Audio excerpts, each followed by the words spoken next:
What up, everyone? So again, we back here another Friday night, a little bit after 9, but we'll make sure we got all the technical difficulties and everything worked out for y'all with another episode, Top of the Key podcast. It's your boy Cool McCain, and I am joined this week by three wonderful men. To my side here, we have the Con Man himself. What's going on, Con? What's going on, y'all, man? Looking forward to this evening, man. Yes, sir. Yes, so directly below him, we've got that guy. Y'all seen him everywhere today. Y'all see him everywhere all the time. Coach Dante. Know it. What's good, y'all? Happy to be on Talk Some NBA with you fellas, man. Yes, sir. And then Michael hits us with hey guys, good evening, Mike. Appreciate you hopping in and checking us out, man. And then of course we also have making his re-debut because we ain't seen him in a while, Chris Robinson. What's going on, Chris? Man, how's it going? Cool, man. Appreciate you. Let me come on and join you guys. Ready to talk some basketball. Hey, that's what it is. That's what we're here for. So, gentlemen, if you'll indulge me, we'll go ahead and hop into our first topic, which is going to be just the NBA standings and any thoughts that you gentlemen may have on our current standings. So, we'll start this week. We started last week in the Eastern Conference, so we're going to start with the best in the West this week. So, we'll start at the top here. At number one, we have the Denver Nuggets. They've clinched a playoff spot. They look to be in a good position to keep the number one seed. Not as good as you would like them to have been playing their last 10 games, but hey, I mean, everybody has a little bit of a slump at some point, but they are 47-23. So, gentlemen, any thoughts from any of you guys on the Denver Nuggets and how they played this season? I'm good. I talked about mine last week, so I'm going to let this be you guys giving your thoughts. They don't want to hear me again. I'll start it off real quick. I've been watching a lot of NBA games, more than usual.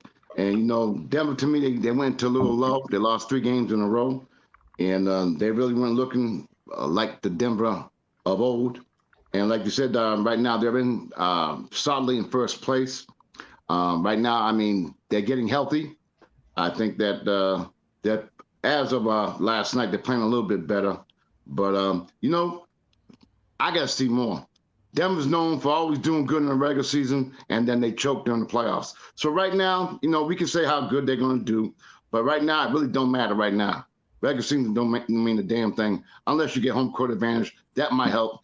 A lot of teams have a hard time playing out in Denver because of the atmosphere and stuff like that. But Denver, hey, so far they're in first place. Let it go. I don't think they're going to remain in first place, though. Watch out for Sacramento. That's me. But go ahead. So I know. So Coach Dante is going to be next here, but I just have to interject here. I've been hearing this all season. So I just want to point out 2 things that I like to point people out to. This, I'm not tempted to change anybody's opinion. I just like to interject some facts into the conversations. Because a lot of times when it's teams that people don't want to win for whatever reason, they start to spew these things out to get into people's mind. And I'm not saying that you're a spewer comment at all, but these things No, get not at all. Not psychologically placed in your mind like sneakily, and then you start to really believe it. The last 2 years, you've had a Denver team that's had Nikola Jokic, and you haven't had Jamal Murray or Michael Porter Jr., right? Correct. The playoffs the year before last, and then all of last season, including the playoffs. So if we were to take LeBron when he was in Cleveland, and we take away Kyrie and Kevin Love, and he doesn't win, no one's going to say, he's got to win in Cleveland. He hasn't won in Cleveland, right? If we take away whoever you think is Joel Embiid's top 2 next best players, we're not giving him grief because he's not winning. If you take away Steph Curry's next 2 top best players on the Golden State Warriors, we're not questioning if he can win or not, right? If you take away Jimmy Butler's next 2 best players on his team, we're not questioning if he can win or not. And we can go through a laundry list of teams. But for some reason, when it's Nikola Jokic, we're going to completely overlook the fact that Michael Porter Jr. and Jamal Murray, the next 2 best players on that team, have not played in the playoffs in 2 years. And we're going to say it's all on Nikola Jokic, who went and played against the Golden State Warriors team, whose whole game plan was to take him out and still managed to get a dub for his team and had an average of triple-double. We're going to take those things out because it's Nikola Jokic. So I just want people to remember that this is what y'all been saying about a man who's been carrying his whole team, pulled up his bootstraps, and put the whole team on his back for the last 2 years, right? So when things change, just remember who McCain was trying to tell you, and y'all were buying into this ESPN Fox bull crap. I know we're on a different subject, but I just kind of want to comment on what you just said on that. It's because Jokic has a chance to make history. You know, he has a chance to be a 3-time straight MVP. So you got to look at these reasons, like, you know, his success or his failures, that just has to come with it. And we did do it to LeBron. Well, okay, I'm going to say we, but it is.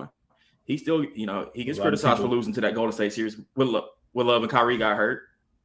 Yeah, but they played. They got hurt. This dude, they played, is what I'm saying. They are not playing. They're not there at all. There ain't no they was there for half the series. They weren't there. I mean, I'm not gonna say Jokic is on the level of LeBron because he's not, legacy wise anyway. But yeah, he don't flop. And he don't travel, so he definitely ain't on the level with LeBron. We criticize LeBron for his failure losses, so we have to do it to Jokic for not even getting to the, you know, to the finals. If you're that great, you have to. We did it to Giannis. Giannis got a lot of criticism for playoff failures. James Harden gets playoff criticism. Did Giannis get a lot of criticism though? Yes, really? yes, yes, he did. He does too. Embiid's getting it too. But here's the difference, though. Here's what I say the difference is. Again, you haven't taken away the second 2 best players for 2 seasons from these men and asked them to go out and win a championship. That's the difference.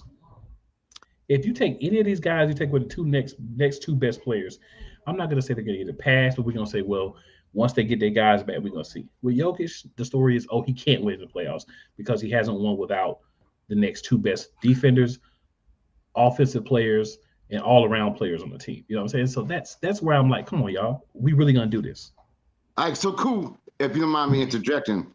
So what you're saying now, because they are healthy, what are they going to do? Now right, let's see what they're going to do. Yeah, let's see what they're going to do. First of all, I am like you, sir. No, they're going to stay in first place. They are going to stay in first place. Okay. They're staying in first place. If they don't make it this time, what are you going to say then? It depends on where they go. If they go to the Western Conference Finals and lose, that's farther than they've been. So is that a loss? If they get knocked out in the first round, I think the thing I'm going to be embarrassed and ashamed. The thing is on that, cool. Like, who is fearing Denver being number 1? These play-in teams want to play Denver first round. You think the Lakers don't want Denver first round? You think Denver don't want the Lakers first round? The Lakers want Denver going first to that round. When Eddie Big is in there. If there's any big in there in the middle, Anthony Davis is not going in the middle. He go in there when he playing against guys my size, and I'm 6'1". That's who he go in the middle on. He ain't going in there against nobody that's going to be a big stopper.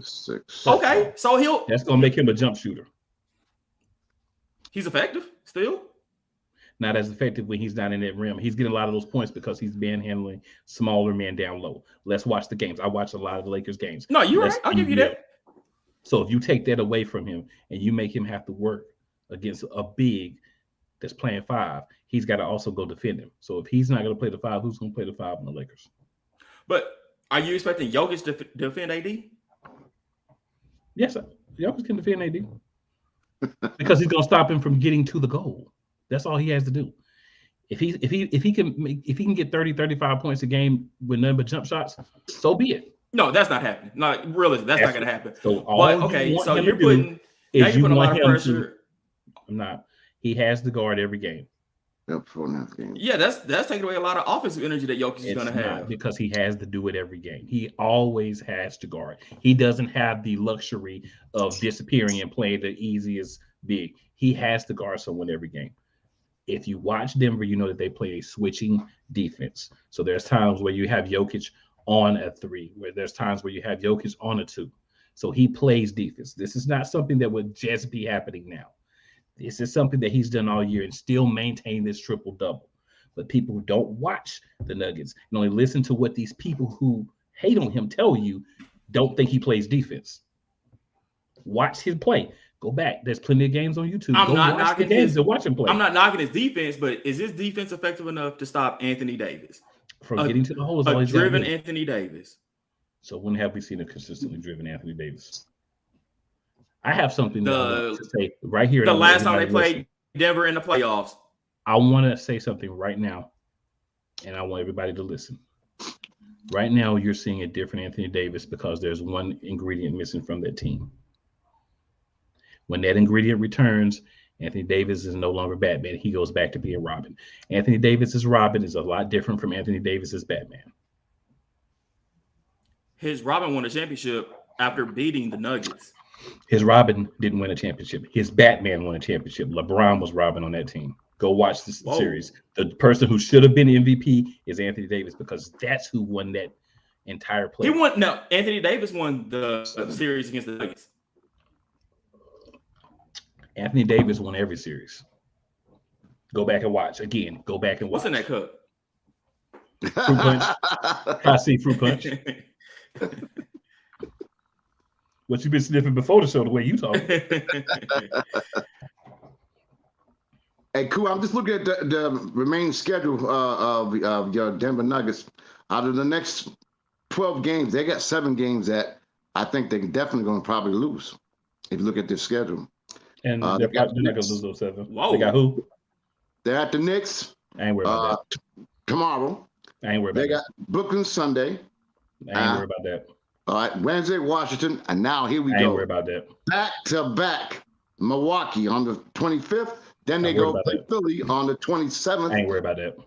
What? You ain't worried about Philly? No, worried because about Joel Embiid already had his monster game against Jokic this year, so he's happy. He's satisfied himself. Okay. And You then don't on think Thursday. So with the, I'm sorry, Con man, but Go ahead. with the ESPN standings coming out, having Embiid above Jokic in the MVP race now, you don't think Embiid's gonna come out and try to just look, y'all are right, and put on a show against Yeah, Jokic? because he's already put on his show against Jokic. You don't think he's one gonna of do it those right games now while where this he is fresh? sparks him really badly every year, and he did that earlier in the year. So this game he's going to be more middling. He's not going to be as dominant as he was before. Now, this I'm is not going to worried make about Chris it. real Okay. happy. They play Phoenix twice. They got So Phoenix, That's On the the worst case 31st. 1-1. and then they got So Phoenix ain't playing no defense. The 6th. Phoenix ain't playing no defense. And then they got Golden State in the mix as well. And they got Golden State Sacramento. big. And So I'm just saying they got a tough schedule ahead. That is a hard I ain't schedule. worried about that. We That is may a hard lose schedule. Y'all 4 got to of admit those that. games. We may lose 4 of those games. 4. We Yeah, may y'all lose still 4 of like those games. Denver has number 1 lot. Like nobody's getting number 1 but Denver. Yeah, they got 4.5. They're going to get that. Yeah, but that first round matchup is gonna be interesting for him. Looks like it's going to be Is it? Dallas, right? There's a chance Because it they could got be the Dallas. play-in. It's the play-in, so it all depends. And if it's Dallas, I'm excited because Dallas has no big, Yeah, This is right. true. Yeah, right. and they play less defense than Phoenix. They do have a big Oh, man, Dallas. but they just don't play him. They just don't play him at all. Kleber. But You didn't put Kleber in that game though, in that series. you can play Kleber, but again, they ain't no big. Jokic against Kleber. Yeah, that's what I'm saying. You ain't playing Kleber for Oh, that. we're talking Not against about Jokic. I'm talking about the You guy. talking that about went- Wood? Oh, You Powell. talking White about Christian Powell. Wood? No. Who did they acquire this summer? Christian Wood Who else? from the Houston Rockets. Who else? He got rings. JaVale McGee? Yes. Oh, you sacked the I'm fool not right saying now, all Kyle, game. man. I'm You saying sacked the fool. he's a rim protector. You better not put JaVale McGee on Jokic. I'm just saying he's a rim protector. Who else they got? Like you said, who else they got? You better Why not you put think they McGee got on him? Jokic. I mean, I'm not saying the whole game. I'm just saying they paying all that money. Not even one You play.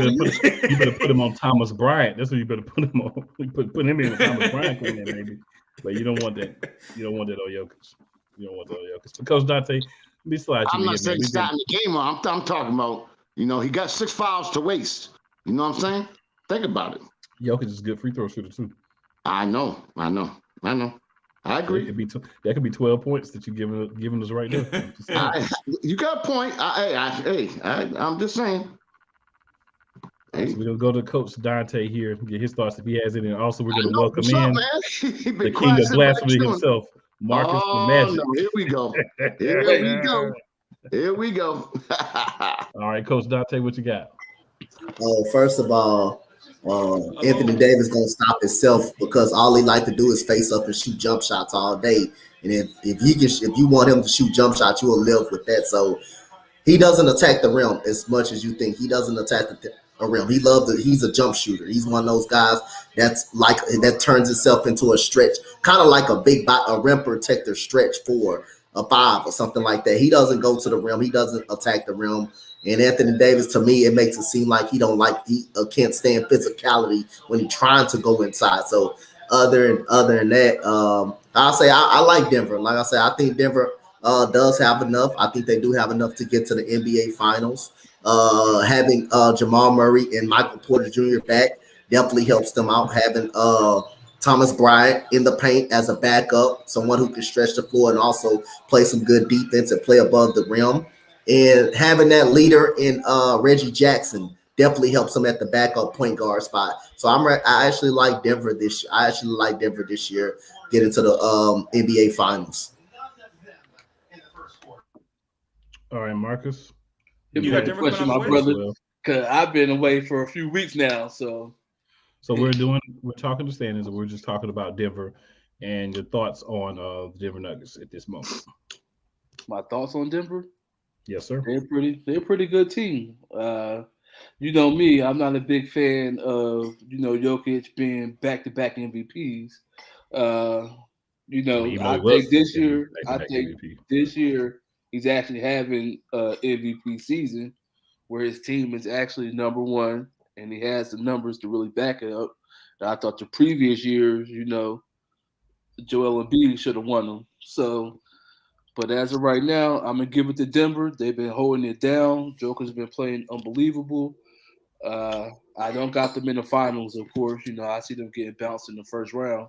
But as far as the regular season goes right now, they're doing a thing. And if they happen to play Dallas or Lakers, in that first round, I believe they're getting bounced in 6. That's the biggest joke that's been said tonight. I give them Dallas. They beat Dallas. That's the biggest joke that's been said tonight. They beat Dallas in 6. They ain't beating the Lakers. Oh, every podcast that's been played tonight say that they would lose to the Dallas Mavericks is the biggest joke. Dallas, I don't think the Minnesota Timberwolves without Anthony would lose to them because they play no defense. Yeah, Dallas is a joke. Dallas plays no defense. But see, that's funny. They didn't play no defense last year, and they still got to the Western Conference Finals. But how did their path set up last year? They had the home court because they were the higher seed in a lot of those series. And they did have a couple of guys that played defense that are no longer there. Yeah, but it was really Brunson and who's no longer there. Out of there. I get it, but you really upgraded from Brunson to Kyrie. So, it really doesn't. Let's think about this for a second when it comes to Dallas. Upgraded offensively. Because you did not upgrade anyway, but offensively. But here's the thing, though. So for Dallas, right? They sitting in what 7 or 8 right now, I believe. So right now, Dallas is sitting at 8. Okay, so more than likely they're going to be somewhere in that mix. So they're going to play Denver first.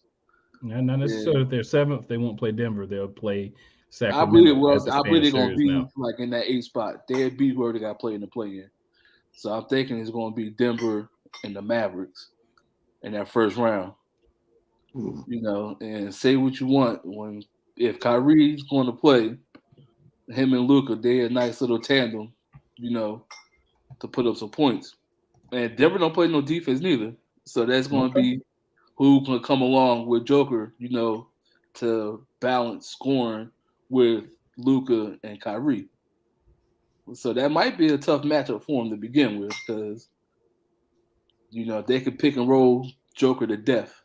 He ain't going to step out on that perimeter and Luka can shoot it. And then, Kyrie, he could blow right past him. So that'd be a tough matchup. I love to see it. Ladies and gentlemen, more blasphemy at the hands of Marcus the Magic. That's what we've come to love from this gentleman here. You know what I'm saying? His name is Marcus, and blasphemy is his thing. So we'll move on. I just gave you some good basketball knowledge and takes on this stuff. And you mixed in some blasphemy with it as well, for sure. Okay. Yeah. There was some good stuff in there, but let's not say it was some blasphemy too. So second in the Western Conference, we have the Sacramento Kings at 42-27. They're 4.5 games back of the Denver Nuggets as of now. They're 8-2 in their last 10 games, and they have a 2-game winning streak under their belt. And just another point of emphasis here, of the top 10 teams right now, and even going down to all the teams that still have a chance to make the playoffs, all the way down to 13, they have the best road record, Sacramento, out of them all at 21-13. So Sacramento does get it done on the road as well. They're 21-14 at home, 21-13 on the road. So they're pretty consistent as far as how they play at home versus how they play on the road. So, Kyle, we'll start with you. Any thoughts on Sacramento? Yes. At the beginning of the year, I thought that they would be okay. I never expected them to perform the way they've been performing. And, they put a bunch of what they consider misfits, and they're all playing really good together, and they're very exciting to watch. My man De'Aaron Fox is playing out of his mind, and they are right where they want to be. And if you look at the remaining schedule, it suits them just fine. They got a good opportunity again, maybe not to overcome Denver, but maybe stay in that second slot. I think they're playing very well, man. They're an exciting team to watch. I like the way that they play. Again, as you said, they play well on the road as well. A lot of these teams that we're referring to are not really good road teams. You know what I mean? So with them being able to play on the road, the only thing that might hurt them is a lack of experience in the playoffs. I think that might affect them once it gets to that point. But as far as what they've been doing thus far, I think they've gone beyond expectations, and they're still real young, and you gotta watch out for them, man. I'm just very excited watching them play. Fair enough. All right. Coach Dante, what you got? Sacramento is great, doing great this year. I got Mike Brown as the leader, as the coach of the year. To me, it's my coach of the year award winner. For this team hasn't been to the playoffs in 16 years. And this team, just getting into a play-in tournament, they will achieve expectations. But adding Malik Monk, definitely helping them, is a big plus. Adding Kevin Huerter, someone that has playoff experience with the Atlanta Hawks, that's a big plus. And Davion Mitchell is really good off of the bench as a backup point guard behind De'Aaron Fox. And Sabonis, who's a triple-double machine as a big man, has really helped that team out. You go back and forth, and you see that trade that they gave up. Halliburton, the people were saying, even me, saying that was the dumbest trade they could. So it looked like they even right now, because it looked like they're winning the trade because they're in the playoffs. They're going to be in the playoffs. So the Sacramento Kings, you can look back at that trade. Yes, Halliburton became a superstar, but you look at where the team is at, Sabonis' impact on the team for us getting them to the playoffs. Hey, you can say Sacramento won that deal. Say Sacramento barely won that. You can say Sacramento won that deal. So Sacramento's in a hell of a spot. De'Aaron Fox is a superstar in the league. Mike Brown, to me, my coach of the year, and so happy for Sacramento, for a team that hasn't made the playoffs since 2005 was their last playoff run. And it's also the resurgence of Harrison Barnes. He was like, put away for a little while, you know what I mean? But he come back, he's strong, averaging 15 points a game. And that boy Kevin Huerter, he can shoot the lights out. And then, as Coach said, Malik Monk is playing real well, and they got that rookie Keegan Murray. Again, they got a lot of youth. They got some experience as well. De'Aaron Fox, 25.5 points a game. He's killing them with that left hand. He's so quick off the dribble, off the penetration. They love playing with each other. There's no egos. Sabonis does the dirty work. 12.6 rebounds a game. Plus, he's having almost 8 assists a game. They're doing their thing, man. And again, they got a schedule that's going to benefit them during the end of the year. Got to watch out for them, man. because now they're going to have some home court advantage as well. Hey, Marcus, your thoughts on Sacramento Kings? I agree with everything Coach Dante and my man Khan said.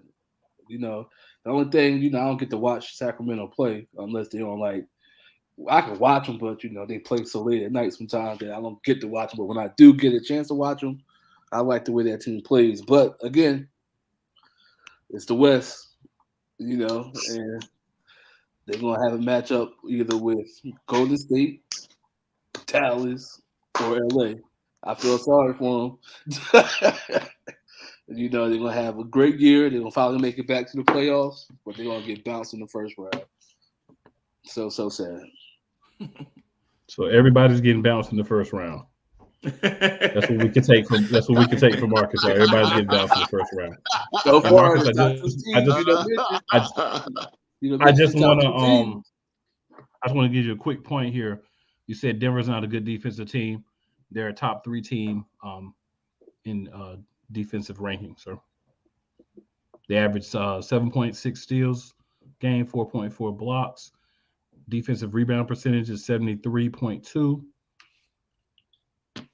They average 32 defensive rebounds. So I'm not going to go into all the stats because that's Gene's thing. He's the super stat guy.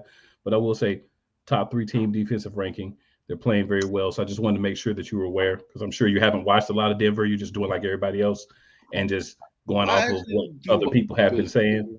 So I just want to make sure you're aware of what actually happens in the games when you actually watch. I watch a little bit of Denver because I'm trying to see what Jokic is doing, so I can still say he's not the MVP.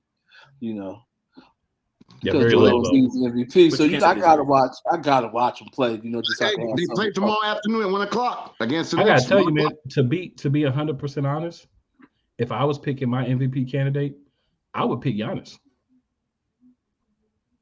Giannis has been dominant all season. I would pick Giannis if I was actually picking an MVP candidate. I'm going with Embiid right now. I would go with Giannis. Either one, you can't go wrong with either one. I know this isn't like a thing, and I'll go to the thing in a second, but I know he's balling, but if Embiid gets MVP, is this one of those we got it wrong once, let's give it to him now. So we're not going to give it to Jokic this year. If he wins, that's what it'd be. It's not a weird thing to say, but if he's supposed to win, I think that's what it is. What's so funny, man, is we talk about MVPs, right? We do this in all sports. Yes. And a lot of times we skew what it takes to be MVP, what the quantifications are, what you quantify, what the qualifications are to try to fit your specific candidate. So if the MVP is the most valuable player, then you look at teams around the league and you say, what team, if you were to take this one guy off, would decrease that team the most, right? And not necessarily wins and losses, because we saw Jokic win last year. His team was 6, but he clearly was the whole team. But when you look at all things equal, you take Embiid off of the 76ers, yeah, they're going to fall, right? But they have enough other talent, especially in a league where there's not a lot of true bigs, where they're still going to be able to win games and probably be a top 4, top 5 team and be out of the play-in, right? You take Jokic off the Nuggets with MPJ and with Jamal Murray, yeah, they're going to drop. They'll probably be back down like 5 or 6. You take Giannis off of that Milwaukee team, I think we're looking at playing. No, they still win without him. And yeah, they still in the playoffs. They're 6. Hold on. They still win some games without him. But when they're playing the other better teams, his hand always feels better, right? And then after that game where they play the better team, sometimes the hand hurt again. See, now, if we go back to what you just said, when what's his name from Denver? Jokic. Yeah, with Jokic, when he was a 6 seed last year, where it's pretty much nobody around him. If you take him off, that's one of the worst teams in the NBA. I mean, when Embiid before we got Harden, it was just him, Tobias Harris, and Maxey. Second year, but you still had other people. We had a better record. Pieces. No, we had a better record. There was a shooter. No, I mean we didn't really have much around what we had. Okay, you didn't have any shooters that year. Simmons, you just had 3 players and just trash. Now, I still think the 76ers will be a playing team because how many good teams is in the East outside of Milwaukee and Boston that they're really, really good? Well, I don't know because you still had Toronto that was balling last year. You had the Knicks that was balling last year. So you had Chicago before they just had a Daryl before they had a spiral. They was balling. Toronto didn't make the playoffs. Toronto, oh yes, they did. They made the. You had plenty of good teams, but if you take the Knicks was terrible last year. If you take a beat off the Sixers, the Knicks was terrible last year. Hell, even Brooklyn had a better team for all the trades with now. So you still had teams last year. Is what I'm talking about. So if you take a beat off there, they probably a playing team. I think they'll default. I think the Sixers. The Sixers are 5th or 6th seed. I think Denver, they are playing team without Jokic. The way they played last year, they're not even in the playing team without Jokic last year. Well, last year, no, because they didn't have their 2 stars. I still think they can get in at least 10th. They can be at least 10th or borderline out. Maybe. Completely. Last year or right now? Last year. If you take Jokic off last year. If you take Jokic off last year. No, if you take Jokic off last year, they're a lottery team. I don't think they're a lottery team. I think they're 10th or up out of the playoffs. At least out of the playoffs. At best. Out of the playoffs. Well, last year Murray was hurt, so you just go. Yeah, last year Aaron Gordon's your best player. Yeah, so you go by last year, they would be a lottery team. Aaron Gordon would have been the best player, literally on the team without Jokic. Yeah, without Jokic last year, Aaron. That's what I'm saying. Yeah, you're a lottery team. Aaron Gordon, your best player. Look what the Magic had. I mean, nah. All right, but let me give you a little different perspective. Y'all were saying if you take one of them guys off, that's how you would come up with how valuable they are. But that's not how. No, I'm just saying that's one agree with that. way to look at it. I've always felt that way. All right, but hear me out, fellas. Check this out. Listen to my crazy nonsense. What they look, because y'all saying if they took that player off, that player with him not being there, they're not going to make the playoffs anyway. So they would never be considered for MVP. So you got to go with people who are playing. Do you know what I'm saying? That's what the criteria is, who are playing, and usually they go with the best team. Because if you all really know, how many MVPs should Jordan have won? If you really want to go there. The amount he got. And I also think, maybe I'm crazy, now for the last 4 years, we've had foreign individuals winning the MVP. I think that the NBA, for some reason, is not, and also the fact that if Giannis Jokic wins it, that will put him in rare air with only 2 other individuals. Hear what I'm saying? And you know who those 2 individuals are to win 3 back to back to back. There's been only 2. So now you're talking rare air.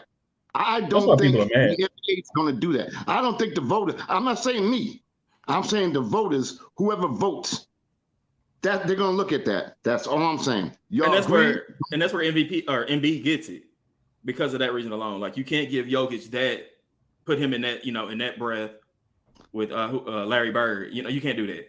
But see, that's the thing. That's what I'm saying. I think this year, he deserves it. The thing is, this year he deserves it. Last year, Embiid deserved it. But the last year, I think Embiid deserved it. And the year prior, it could have been a toss-up between Giannis, him, and Embiid again. But what I'm saying is, if your criteria is, him just hold down a 6 seed for 2 years, you know what I'm saying? Then I don't think he didn't hold in a 6 seed for 2 years. Cool. I 100% agree with you. I've always thought that's what the MVP should be because it's the value that player brings to your team. But if that's the case, you can say that about LeBron James. Can be valuable if you're not playing. Right. But I think really what it is now is when you look at the MVP, they're considering it the best player, basically. What's going on, Powell?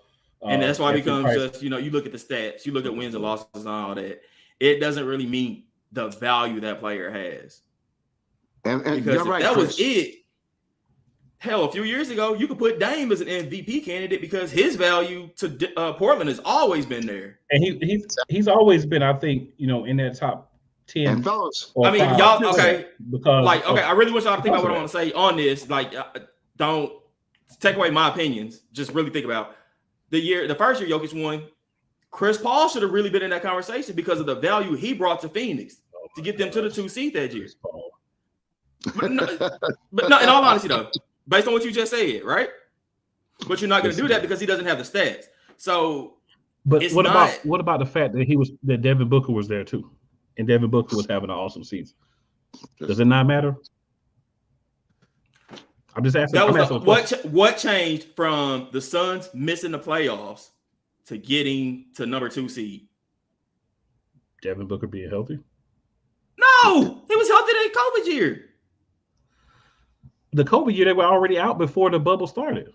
Nuh-uh. They had a chance. Remember, they went undefeated in the bubble. Right. But somebody got in to beat them out. They were too many games back. Because other teams won. They could have got in, but they didn't. But they were undefeated. But they really shouldn't have been there. They just wanted to put Devin Booker on the stage, just like they did this whole thing just to make sure that Zion Williamson, if he can stay healthy, has a chance to be seen in the playoffs, at least one game. Let's be real. Let's call it what it is. This was put in place so these young guys out west, because when they did this, the West was more difficult, have an opportunity to be seen. Because at least if your team makes the play, you at least get one playoff game that you could be seen in. That's what this whole play-in thing came from. That was Portland who got in over them. Portland got in over them in the bubble year. Yeah. But I was just, going off of what you said on what the MVP should be as opposed to what it really is. All right. So Paul Will has a comment that I'm sure Chris will like. He says, I've enjoyed watching the athleticism and leadership that Chris Paul continues to showcase. Give him your spot, Marcus. Give me your spot. Athleticism from Chris Paul. hey, Paul. The comment, I get it. The athleticism, the leadership, I get it. He said what he said, Marcus. I'm just saying that athleticism ain't never been there.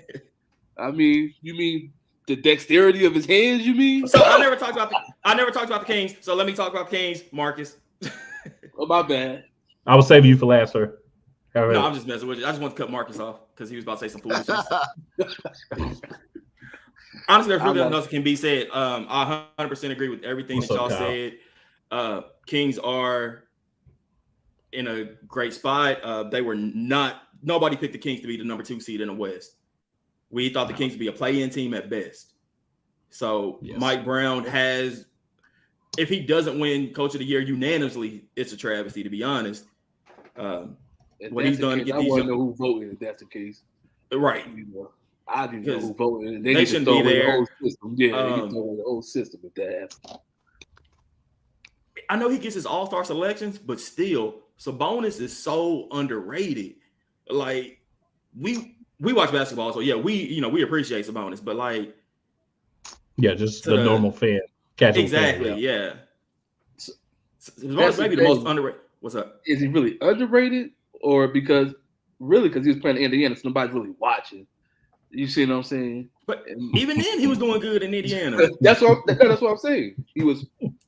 Well, when your team getting their ass whooped so much, hey, you become unnoticed. People don't really want to watch when your team getting your ass whooped so much. So nobody really watched Sabonis in Indiana like that because they says the Rockets fan. Well, I'm just saying. Hey, guess what? I'm glad to be a Rockets fan. But guess what? If the Phoenix Suns don't come away with a championship, which one worse? Us being up out of the playoffs, or y'all getting put up out of the playoffs? Hey, we ain't on the Suns yet. We're still between the Suns and the Kings right now. We'll get there. I'm gonna bring up the Suns. If you guys fail, that's worse. That's worse than the Rockets not making the playoffs. We'll get there. But other than that, Sabonis is always underrated, man. That dude is always underrated. He deserves some respect. He deserves to be been on a couple of all-star teams. Just because his team was losing, he never got that recognition. Marcus, Paul got a comment for you. He says, for a guy who's 37, it's pretty impressive. 37, damn near 38. I'm just saying, if that his athleticism is really pointing the finger and snitching on folks. That's his athleticism. Or kicking people, flailing his arms and legs to try to get a foul. Y'all, it's been well documented how I feel about Chris Paul. So what I'm going to do is I'm going to recuse myself from making any further comments. But you can go back and watch the previous. As you continue to make more comments, you can see how I feel about Chris Paul. So I'm gonna leave that there. But let's just say, yeah. Can I bring up a point, fellas?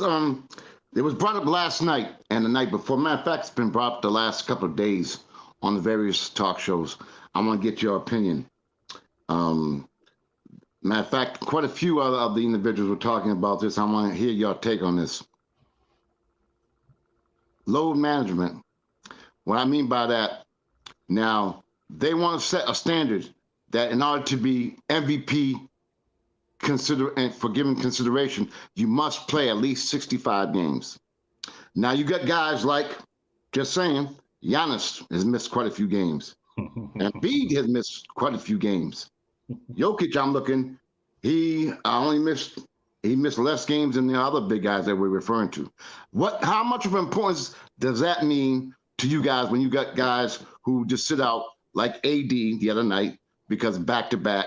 What emphasis do you guys place on people who, for whatever reasons, take days off, especially now when you're in a playoff stretch right now, when the Lakers need everything they can get, and for him to take a day off like that, when he wasn't hurt, they just put him out for whatever reasons.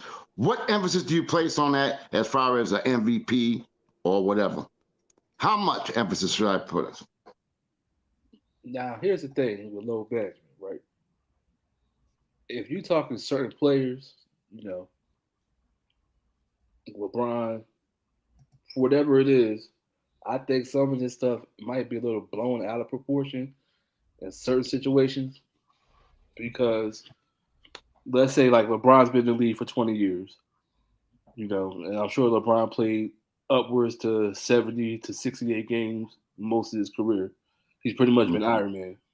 So he has a little leeway if he needs to take time off. Anthony Davis, every time he dribbles or gets a rebound, it's like he's always holding something, So if you're going against like a Houston Rockets team right now or even a Charlotte Hornets and you take a game off, I get it. But, Anthony Davis been in the league a long time too. So it's not like people haven't seen these guys play. I think the media blows it up more than it really is. And even Kawhi, to his credit, he's been playing a whole lot more. Yeah. So it's like. And it's been balling. Right. So it's like you can take it one game at a time. And my only issue is when they know these guys going to be out, when folks reach some money back, or folks is buying the ticket, coming to the game that particular day, cut the price a little bit, just to make them feel special. But as far as I don't think load management is a big deal as people make it out to be, basically. But boss, when you're in a playoff run and every game is crucial, and then they figured they were going to beat Houston after Houston already done beat the Celtics, you know what I mean? And now, is he going to play tonight? I don't know. It's a calculated move. I mean, even when you're jockeying for position at the end where you don't want to play certain people to give you an advantage in the playoffs, it's the same thing. It's just on a lower level in the regular season. I think people make a big deal out of it. In my opinion, you go get that spot, then you take a day off. Get that spot first. Well, do whatever you can to get that spot, then you take a break. The way the West is set up, even if he plays and you lose, here's the thing: if you play and you lose, the way the West is set up, it doesn't really matter at this point. Every night is something different. So I'll go next, and then Coach Dante and Chris, it's all y'all's. But I just want to give a few quick thoughts here. So load management is trash. It has been trash. It always will be trash. It's an excuse to not go out and play in front of fans that may only see you once a season and buy tickets because they want to see LeBron James, they want to see Anthony Davis, they want to see guys, they want to see whoever. That if you're legitimately hurt, which is not load management, but legitimately hurt and you need to sit out, that's one thing. But when you're able to play, you just don't play because of it. I do not fault a guy like Anthony Davis for taking a second night off of a back-to-back. This is as Paul said a few minutes ago, he's a very injury-prone individual. So being that he's so injury prone and he's on a team that's been like middling all season at best, I think for him, it's more precautionary than just normal load management. I agree. When I look at guys that are not injured, but they just don't want to play that game, or they want to sit out because they've had a couple of games and they want to, just preserve themselves, but they don't have an injury history. They're not coming off of an injury. That's where I look at where I think it's just trace. I do think that it should weigh into your thoughts on the MVP if you have a tight MVP race. Like say we look this year and it comes down to Jokic, Giannis, and Embiid. Giannis has had some actual injuries that he's missed some time of, so I wouldn't count those games against him.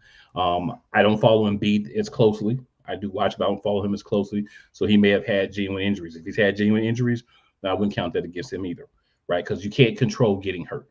But if you're able to play and you're just sitting out because it's the second night of a back-to-back and you want to take a game off, that's when I have a problem with it. So, but for me, if it's a tight race and you can take those factors out and you still see that one guy, whoever it is, did play a lot more than the other two as far as helping his team get that record that they have, then I think you would have to lean toward that guy. But again, that's not the only factor that you take into account.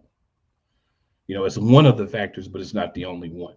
But it can be a tiebreaker for me. I'll leave it at that. So I'm gonna go. I'm always believing. Go ahead, Chris. Go ahead. No. Go ahead, Coach. I'm always a believer. If you're not hurt, go out there and play. I mean, at this point in time, you're in the thick of a playoff hunt. Why not just play if you're not injured?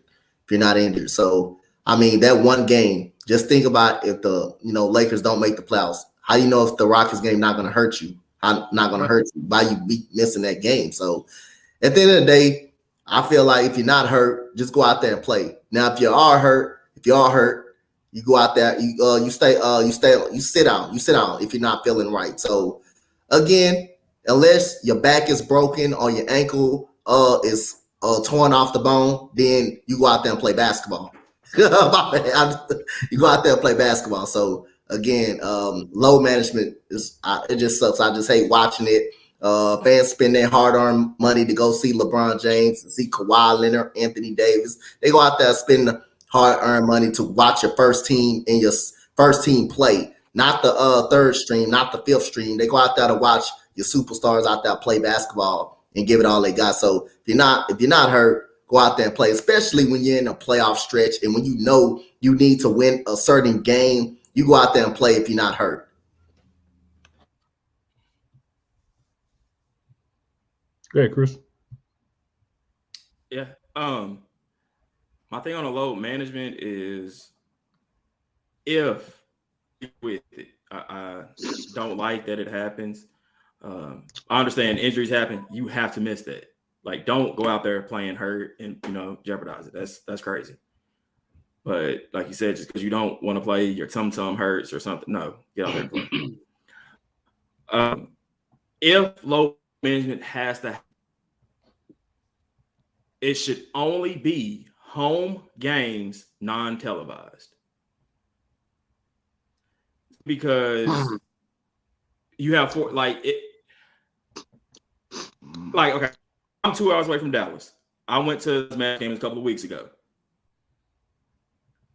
This is only going to come here maybe twice a year, right? So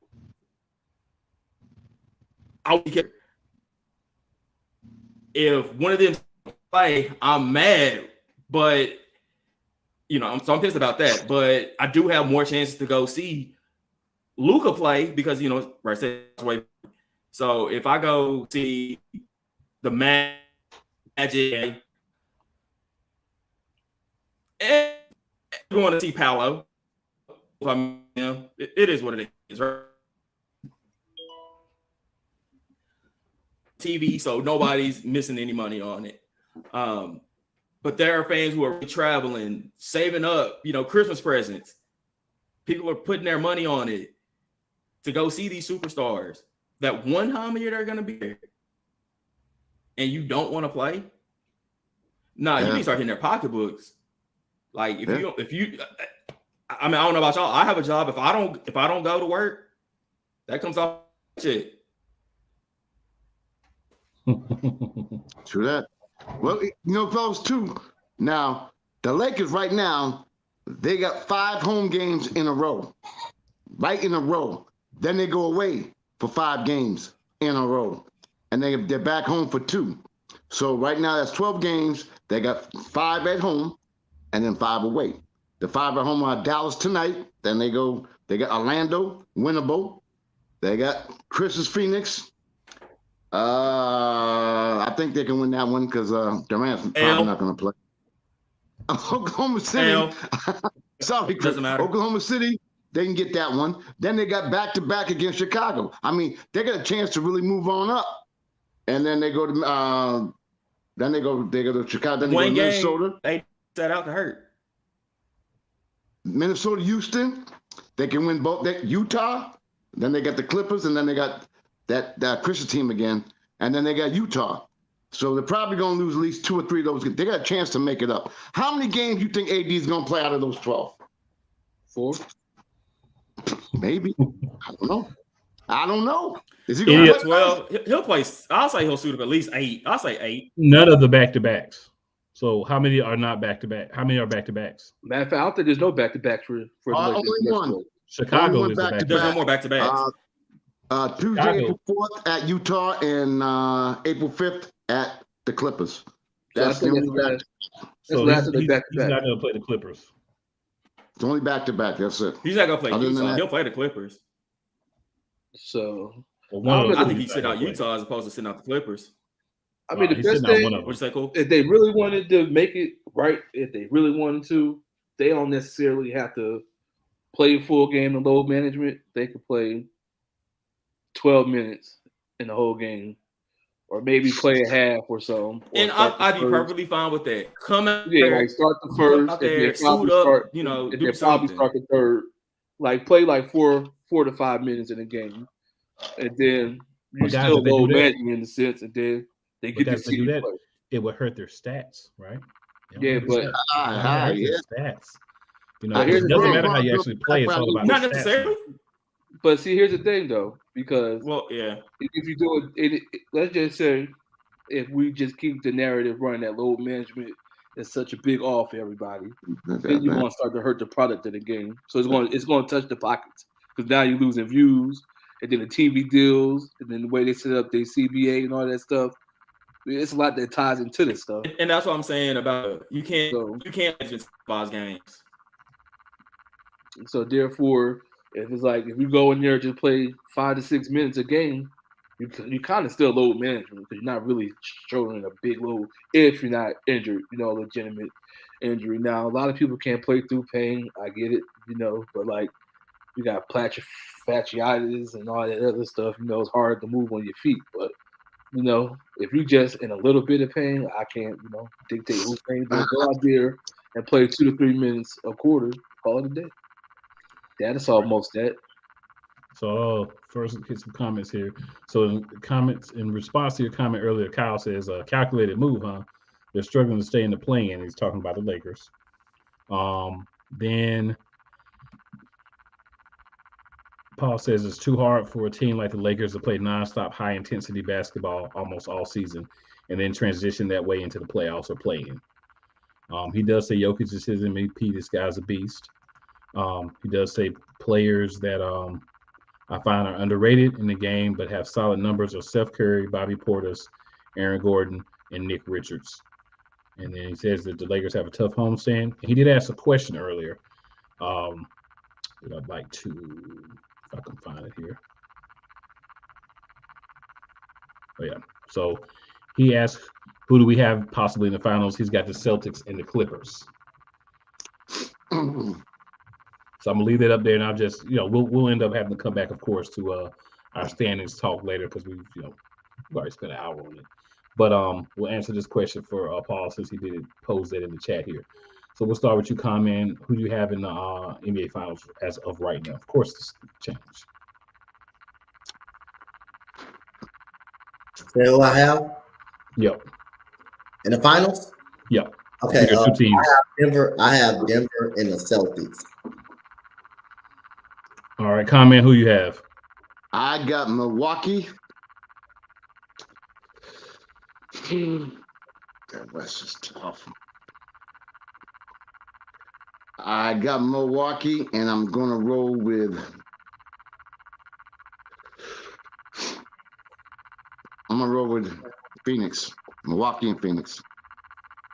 All right, Chris, who you got? We already know who he got. We know who we got. Phoenix. I got the two.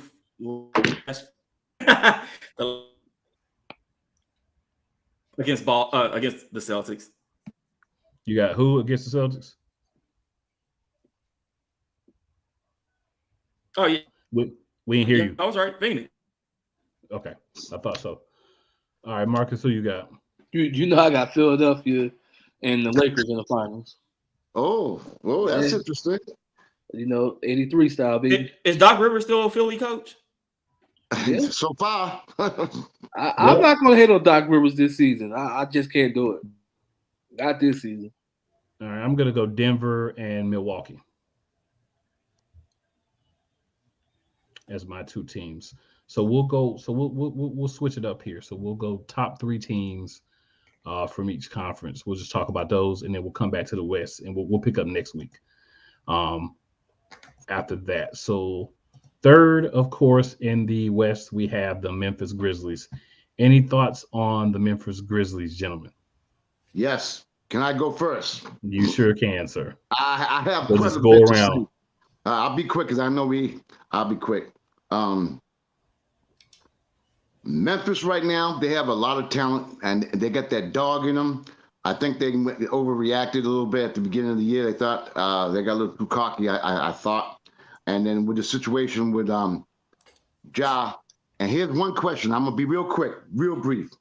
Do you know that the Memphis Grizzlies instituted a new policy regarding their team, regarding what they're doing now? When they go and when they're playing away, whereby what they used to do when they play an away game, they would stay in the hotel, catch a plane the next day. Because of what transpired with Ja, after every away game, all the team must go and catch a flight back to the next city, wherever that may be. What effect do you think that might have on the team? Just saying out of that, because now you got grown men, they got to change their lifestyle or whatever because of a young individual, which I know they're trying to help. That's why they're doing it. I understand that.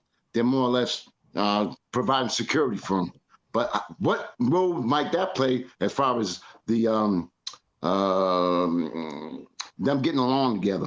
But getting back to Memphis, I think that I had big hopes for them at the beginning, but right now I think all the stuff going on right now, and I think they're going to end up being a disheveled team. I think they're going to probably end up being 4th or 5th place, and I don't think they're going to go very far in the playoffs. Coach Dante, what you got? I'm interested to see what they do when Ja Morant gets back. Ja Morant is only on an 8-game suspension, I believe. So it'll be fun to see them get him back. But I think for the Memphis Grizzlies, borderline Western Conference. I think Western Conference Finals, borderline if Ja Morant can get back. They got some great pieces on the team. Desmond Bane, who's really good, shooting outside, playing some good defense. Dylan Brooks love pissing people off. I think they're borderline Western playoff team. And Jaren Jackson Jr. is in a hunt for Defensive Player of the Year award. So again, I think they're a borderline Western Conference team, but they can also get a Western Conference Final team. I think they can also lose in the second round too. Potentially first round, depends on the matchup.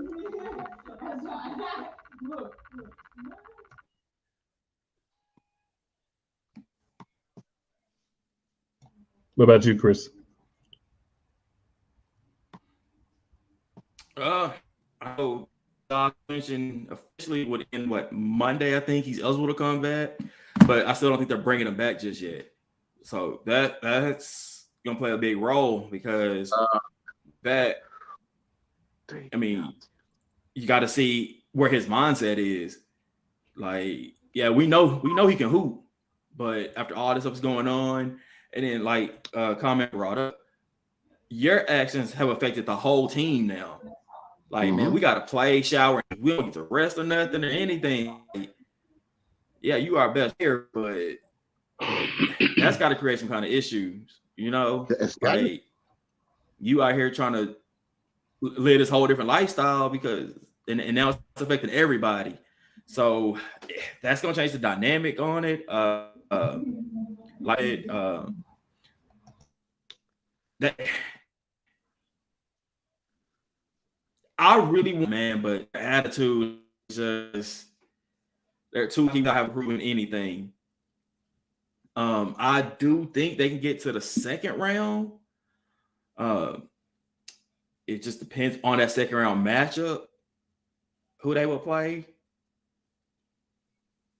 If they end up meeting my Suns, which would possibly be their second round matchup, then nope. So I think it's just round 2.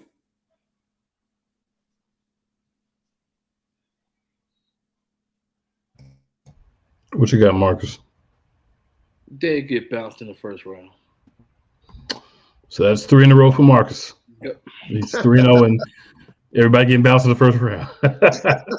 I'm curious to see who he has winning because somebody got to win the games. And he feel like everybody will get bounced in the first round. But I'm saying the top 3 teams will get bounced in the first round. Like, so I do got Philadelphia and the Lakers in the finals. So, but yeah, they get bounced. And did we ever talk about the Ja situation on this show? That's bold. 76ers versus Lakers. Wow, that would be wild. That's all I'm gonna say. And then Paul says lots of upsets. We discussed it when it. You know what's happened. really crazy? If those first round exits happen, I'm sorry. No, go ahead. I was gonna say if those first round exits are any of them really upsets, depending on who it is. Yeah, I mean, even if Denver, like, if they get a beat in the first round, it depends on who does it. If it comes Dallas, okay, yeah, that's upset. But I think if the Lakers are the ones, Golden State does it, that's not really an upset. Well, if Sacramento, I think Sacramento will get them in the first round, no matter who they meet up, just because of experience. So my thing is with Memphis, they would have to play either Minnesota or Golden State, right? No, because we haven't. Well, first we'd have to see who wins the playing games, right? Because that would determine everything. So if you're a top 10 team, if it is still there right now. Right now. Well, for Memphis, for Memphis, they either got Golden State or they got the Timberwolves. That's a third seed. So it depends on where they end up at. They could end up back at number 2 if they get Ja back before the end of the season. Because they're only like a half game, I think, back of like a half game back of number 2. So they're still right there. So we don't quite know who's going to end up 2, 3, 4 yet. So I think a lot does depend on that. You want to be top 2 if you can, because then you obviously have, home games all the way up until, if you're 2, the Western Conference Finals. If you're 1, all the way, up until the NBA Finals. But for me, I'll say, to answer Common's question that he asked, I think it doesn't really matter. That's just the short answer. But I will say this: I think some of the changes that were made, Ja was the one that did the bonehead things. But if you think about it, there's a lot of young guys on the team. Desmond Bane, and we've seen a little bit of a hothead nature out of him on the court lately. We know Dylan Brooks is wild. So you may kind of be looking at, we got a couple of other young guys who might do something bonehead. So now that we've had this incident, let's go ahead and make the change before something else happens. And we got another guy that got to go talk to the commissioner and miss 8 games, 10 games, or whatever. So it might be something where they're looking at, we're a really young team. And, we talked about, we talked about several shows. A lot of people talked about Memphis has been a little rowdy, a little extra trash talking, a little uppity this year. Kind of feeling themselves a little bit. So sometimes, you see something happen, you say, all right, let me go ahead and nip this in the bud before it becomes a bigger problem. So I think that's what happened with that. I think as far as the game, it all depends on Ja. If Ja's able to get back down the stretch, this is a much different team. They don't have Ja. This team is, Marcus will be correct. It doesn't matter who they play, they're going to get swept in the first round. They can't beat anybody in a 7-game series without Ja Morant. Let me say this, because I don't think I really touched on this Ja Morant situation. And to me, I think that they blow certain stuff out of proportion. Now, I don't know if he pistol whipped a 17-year-old kid or not. You know what I'm saying? That's up to the civil courts to handle that. But my thing is, when it comes to black athletes or black coaches, we take what we do on a normal basis and blow it out of proportion. Kind of like the Udoka situation. The man got caught cheating, and we making it seem like this man out here, going around giving them the Bill Cosby, pills and they drinks or something, and we blow it out of proportion.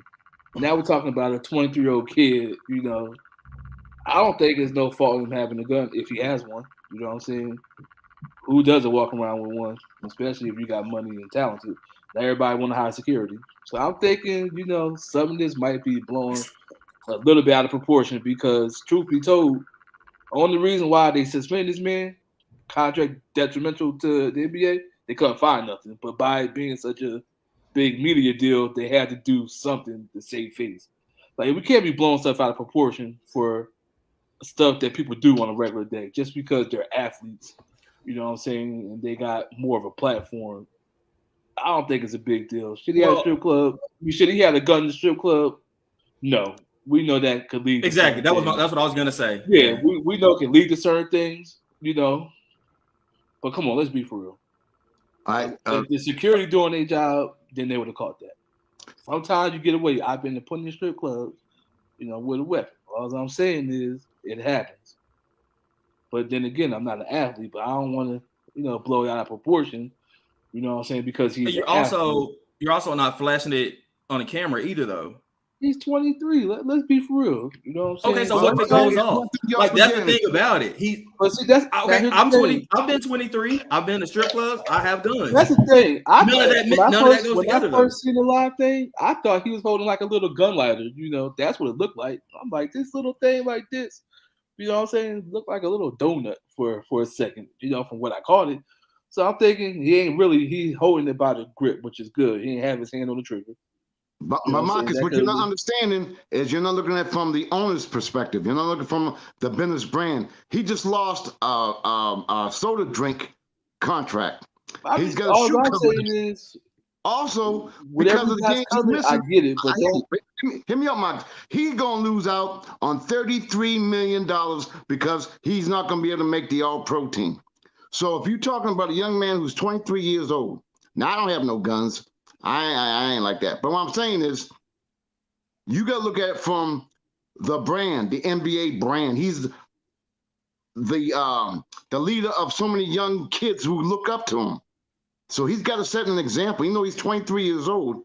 He needs people around him, surround himself with people that are not yes men, that are going to look out for him because look what he's about to lose. Next year, 231 million kicks in his pocket. He still might have the shoe contract. I don't know. He done lost the soda contract, and he's going to lose $33 million added this year if he had made the All-Pro team. But because he missed out so many games, he's not going to be able to make it. That's all I'm saying. You got to look out for not just yourself, but who you represent. That's all I'm saying. All I'm saying is,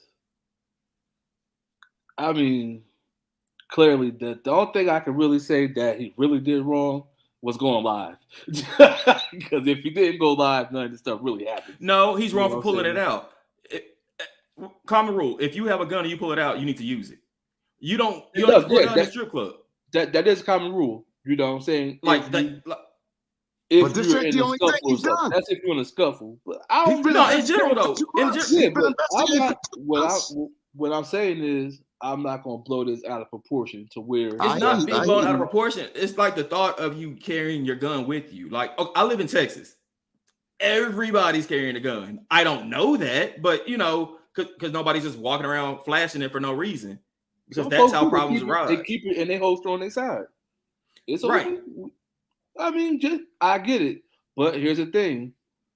If he didn't go live, okay, then we have a totally different conversation, because after that point, if the strip club, wherever he was at, posted these pictures, that's invasion of privacy. You can't do that. But they did that only because he went live. But if he didn't go live, we're not having this conversation. Okay, can I say one more thing? Marcus, one more thing. What's his name? Adams, the big center that just had a major surgery. Yeah, Steven Adams. He called a summit 3 weeks ago regarding the situation with Ja. So this is not just a gun incident, Marcus. This has been going on for 2-3 months. They've been investigating all the stuff he did. The stuff he went to the mall because his mother went to go get sneakers. That's one incident. Smacking a 17-year-old kid, that's another incident. Him throwing bottles, and they have been investigating him for over 3 months, Marcus. Not just that incident. No, that's not what I'm saying. They called his ass in and said, look, because do you think by him going away for a week resolved anything? All I'm saying is if it was that bad, I don't care what situation you take, if it was that bad, he would have got more than basically 2 games. All they saying is, Ja, stop acting up. Show some maturity. That's all they're saying to him right now. And that's it. They ain't find nothing or enough evidence to be like, oh, he got to be going for 25 to 50 games. There's nothing there. Listen, we're tired of hearing this in the media. Here's this little slap on the wrist. Hey, go to timeout. Like you do with your kid. You know what I'm saying? Gentlemen, we're going to... you're right. Like, that's the only reason why. We're going to go ahead and move past this because, we clearly know how Marcus feels. How you gentlemen feel. So I definitely understand. But Paul says here that Dylan Brooks got fined $35K today for pushing the cameraman. He's a real player up to his nickname, Evil Danny Green. So, another example of a guy that's not really being smart on the team. He also says it's so different in Canada where guns aren't as prevalent or visible like a carry-on, but good discussion, gents. Yeah, it's good to have some discussion, definitely. I'm going to run through the top 3 teams in the East real quick here. I'll just give all 3, and then you guys can give any comments you have on those 3 teams so we can get things moving just a bit here. All right, so in the East, the top 3 teams, of course, are Milwaukee and 1, 50-20, 7-3 in their last 10. They lost 1. Boston Celtics 48-22, 2 games back, 5-5 in their last 10. They are on a 1-game winning streak. And the Philadelphia 76ers are 46-22, 7-3 in their last 10, and they've won 6 in a row. So, guys, any thoughts on Milwaukee, Boston, or Philadelphia? And comment, we will start with you. Well, y'all know I don't like the Celtics. We all know that, even though I'm 20 minutes away from PD God. But anyway, Milwaukee, they're coming off, the last 10 games, they went 7-3. They won a couple of games without Giannis. I like the fact that they picked up some players that's going to really help them. Portis is playing. I like their bench. I think their guard play is very, very exceptional. I think they're going to be deep. Right now, they're very healthy right now. I think Milwaukee's the team to beat. Giannis is just going to be Giannis. And they got a lot of pots they filled. They got bench shooting. They got bench scoring. They got, they got it all. I think that they got the best team in the East. Celtics, well, they're 5-5 in their last 10 games. I've been watching them. I think they go in spurts. I don't think they're playing very consistent. I think the addition of Brogdon has definitely helped them. I think that the Celtics, I don't think they're going to end up representing the Eastern Conference Finals at all. Philadelphia, very impressed with Philadelphia. Very impressed with the way James Harden has come back. Everybody wrote him off. Him putting weight on, and he couldn't play no more. He lost a step. My man's coming to play. They look good. Maxi's great. And B's playing out of his mind. I do believe he will be this year's MVP. So out of those 3 teams, I'm going Milwaukee number 1, I'm going Philly number 2, and I'm going Celtics number 3. Comment, they wrote James Harden off, but he ain't right back. Good one. I like that. Y'all gotta give. Hey, he's playing. You gotta give it to him, man. He's playing. He's definitely playing. What you got, Coach Dante? It's still the same order, just as the order opposite of what comment said. I'm still gonna put the 76ers number 3. And to prove it, otherwise, you're talking about a team that needs to prove themselves in the playoffs. Can they be proven to get out the second round? I don't think they're better than Boston. I think Boston's, even though they're 5-5 in their last 10 games, some of these good teams, sometimes they get complacent. They're getting a little complacent at the end of the season. And I think Boston is a different team in the playoffs. When you get in a 7-game series with Boston or Milwaukee, they're going to find a way to adjust. They're going to be a different team once you get in the 7-game series. But Philadelphia, they got to see, and in the second round, they got to see one of those teams too. They got to see one of those teams. So that's another opportunity for them to have a chance to get put out the playoffs early. So again, I don't think Philadelphia is an elite team. I don't value them as elite. I think Boston and Milwaukee are definitely a better team than both and the 76ers. Okay. All right, Chris. I don't know how I feel about that, Dante. Hey, Chris, what you got, Chris? And then we'll let Marcus stew for a few minutes. Like I said a second ago, my pick is Boston. I think an underrated signing has actually been Brogdon. It was going to be Russ, but Brogdon's going to get 6 Man of the Year this year. What he's done for Boston has been amazing. They got a little, I know they're having a little skid right now, but I think it might just be like a fatigue of just waiting until the playoffs because they know they're just ready to meet Milwaukee in the Eastern Conference Finals. Philly, I'm not going to knock James Harden for the past. My issue with Philly is that man with that perfect edge line, Doc Rivers. I just can't put no trust in him. He doesn't make the right adjustments, and that's one thing you got to really be ready to do in the playoffs. It's not the team itself; it's the coach. That's what's going to stop Philly. So before you go, real quick, Marcus, so Chris, are you saying that Doc went and got that little thing where they tattoo the hair? What you saying? Hey, it's something, man. It is something. That man, Doctor, had that same edge line since he was the coach of the Magic. Hey, that edge line had been holding on very strongly for him. It's been holding very strongly. I don't know who they barber is. No at all. Their hairline, they don't move. Like, I think him and Kenny, they went and got that. I know y'all don't see the videos on TikTok and YouTube and Instagram, but they had a little things that they put the little things in your head, and it looks like a hairline. It's like tattooed on your skull. I think that's what you're looking at, fellas. I think that's what we got there. I think they went to that Carlos Boozer barber. Well, they Carlos Boozer barber. Put some TV on your head. That's all he gonna do. Shout out to Daniel Berry Sports Highlights. Stop by, drop the CO. And then Paul says he 100% agrees with Coach Dante. And that's a perfect segment for our guy Marcus, the Magic here, and his thoughts on top three. You know what? I think Paul, I think he had probably too much Enfamil in his system right now. Not Enfamil. You know what I'm saying? Because that take Dante just had was straight blasphemous. Straight blasphemous, man. And why was it blasphemous though? Like here's what I say.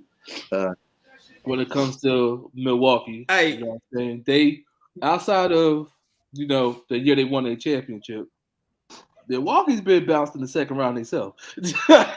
So Milwaukee was missing Chris Middleton last year. They did take their team very strongly, and if they had Chris Middleton, I think they repeat as champions. Maybe, but they didn't. I mean, they got put out.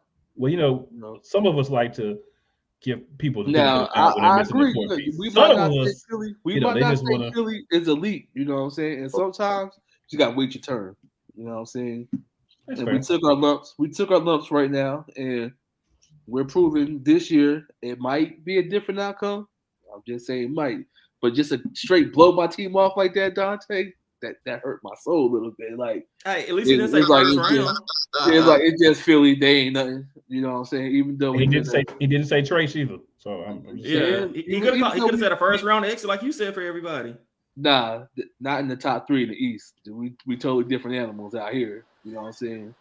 So I'm just saying it hurt my soul. Want me to go on and on? How many times y'all got bounced out early? Want me to go on and on? How many times? Want me to go back to the year?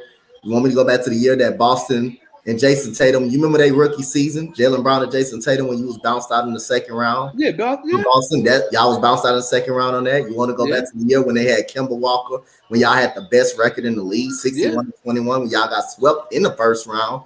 I got swept in the first round. Want me to go back to the year that Trae Young bounced out in the second round when y'all was supposed to win that game? And let's go back to Jimmy Butler. Who forget about Jimmy Butler? Jimmy Butler year when Kawhi Leonard bounced you out in the second round again. So I mean, I get it. How am I supposed to trust them actually? And then last year, I'm taking my lumps. Go back to last year. How am I supposed to trust the 76ers? You just can't say the Sixers. You just can't say the Sixers, are the Sixers. Like, yeah, we got bounced in the second round the past 3 years.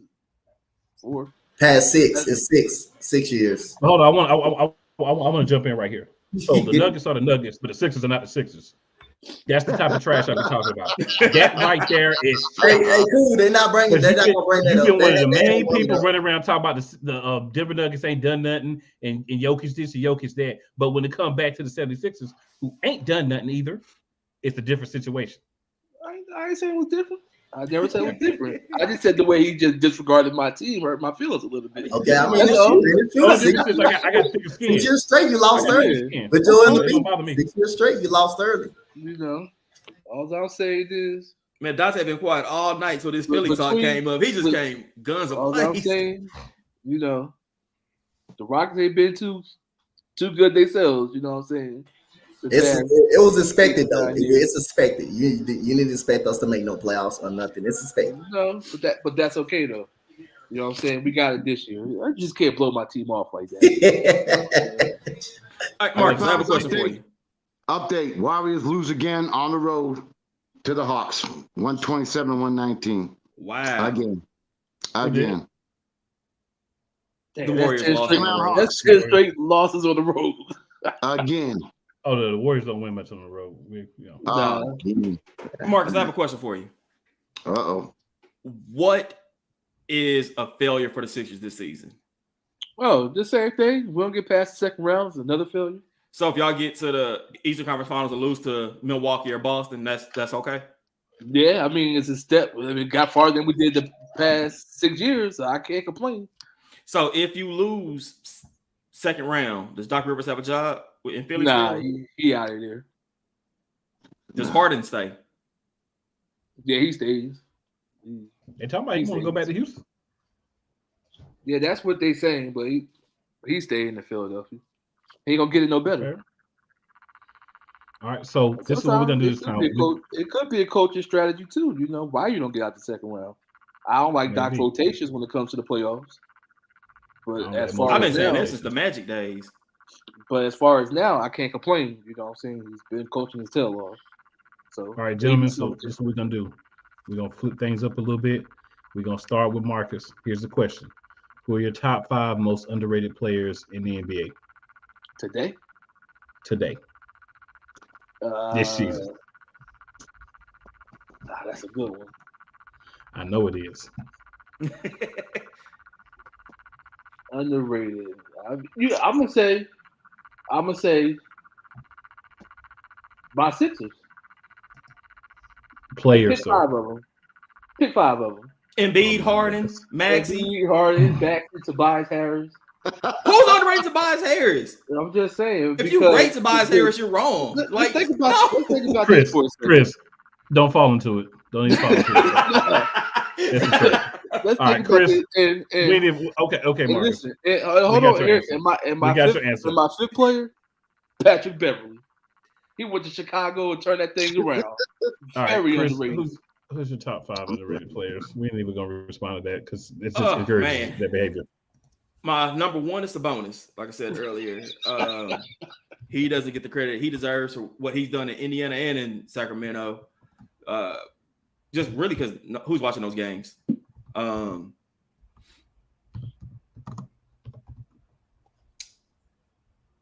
guess I'm gonna go with that trade that got Sabonis to Sacramento and say Tyrese Halliburton. I know the Pacers are terrible, but my man, he puts up some great numbers. I mean, he's an all-star though, so is that really underrated? He got credit. Okay, I'll give you that. But even as an all-star, you can still be an underrated all-star because I think Donovan Mitchell doesn't get enough credit. I hear where he should be. You think so? Yeah. He's not underrated. Anybody that dropped 71 is not really underrated. That actually was what makes him underrated because he drops to 71. Nobody mentions that. Dame did it too. We talk about that. Hell, we talk about Booker 70 point in a loss more than we'll talk about Donovan Mitchell 71. No, they talked about Donovan Mitchell for a couple of days when he dropped. Exactly, a couple of days. He's not underrated. Because he doesn't. If he played in Philly, would he be underrated? I think he'd still be the same player. Anyway. Oh man. So I give you 5.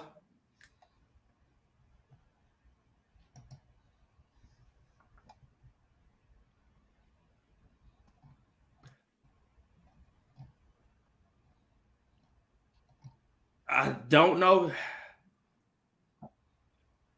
I'm gonna go Darius Garland. Damn it, took my pick. Okay. Damn it. Yeah. I'm pretty sure it's gonna be some repeats mentioned. Yeah. I already figured that. I already knew that was gonna happen. Same thing. I mean, it maybe it's because like Cleveland's a sleeper team. They're 4th seed right now in the East, but nobody's picking them to come out the East. Granted, it is a 3-team race over there, but still. And my 5th pick, Christopher Emmanuel Paul. See, I just want y'all's reaction on it. All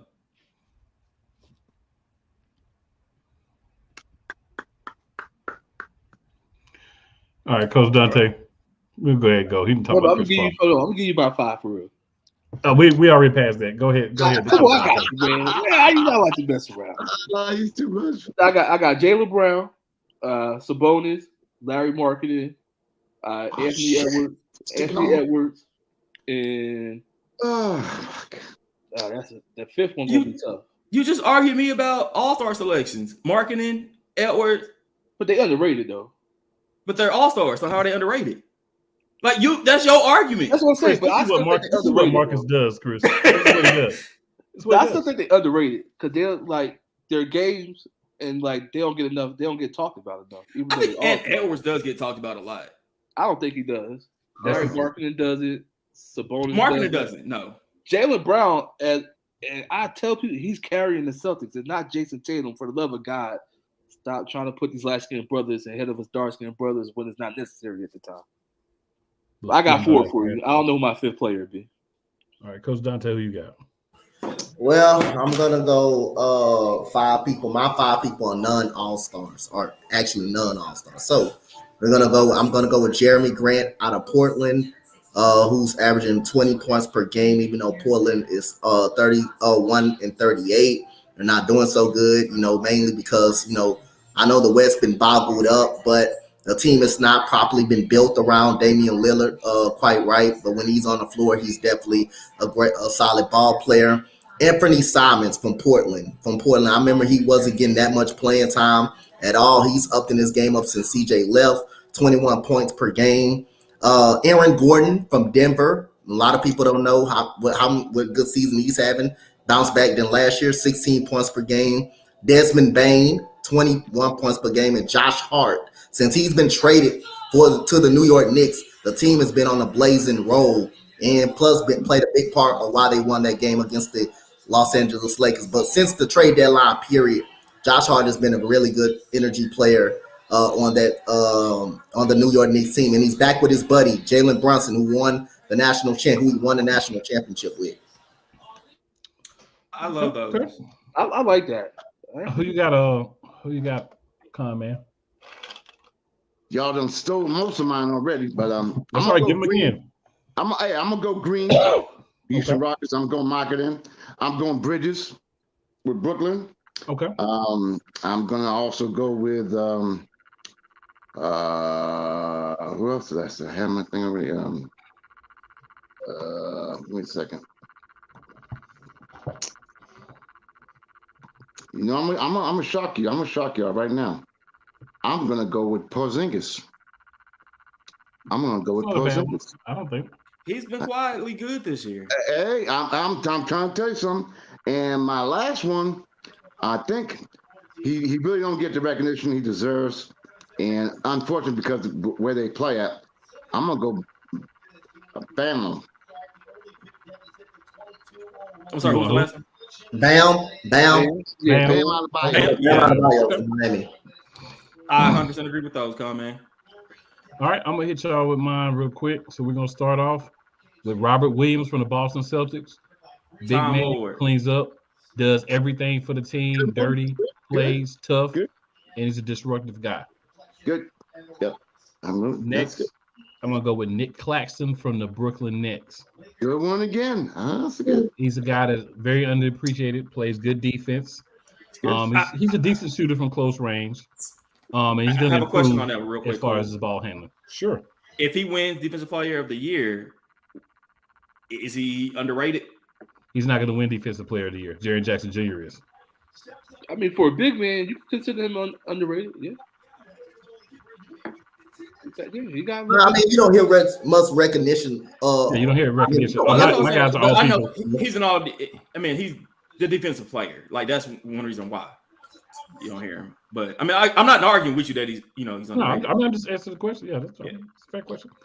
All right, then I'm going to go with Ayo Dosunmu from the Chicago Bulls. Nice. Mm-hmm. Good mentality. It's gonna, he's coming along more. He's being more of a piece of the roster, and he's going to develop. He's going to grow and develop with the team. But he's underrated so far as what he's done, for that team so far. Now, I'm going to make Coach Dante smile with this one. I think Coach Dante got the next closest thing to Nikola Jokic in the league on his team. He's underrated. Alperen Sengun. Oh my goodness, Alperen Sengun, Alp. Yep. He's averaged 9.6 points a game in his rookie year. He has a very similar skill set, as I said, to Jokic. I like the way he plays and what he does.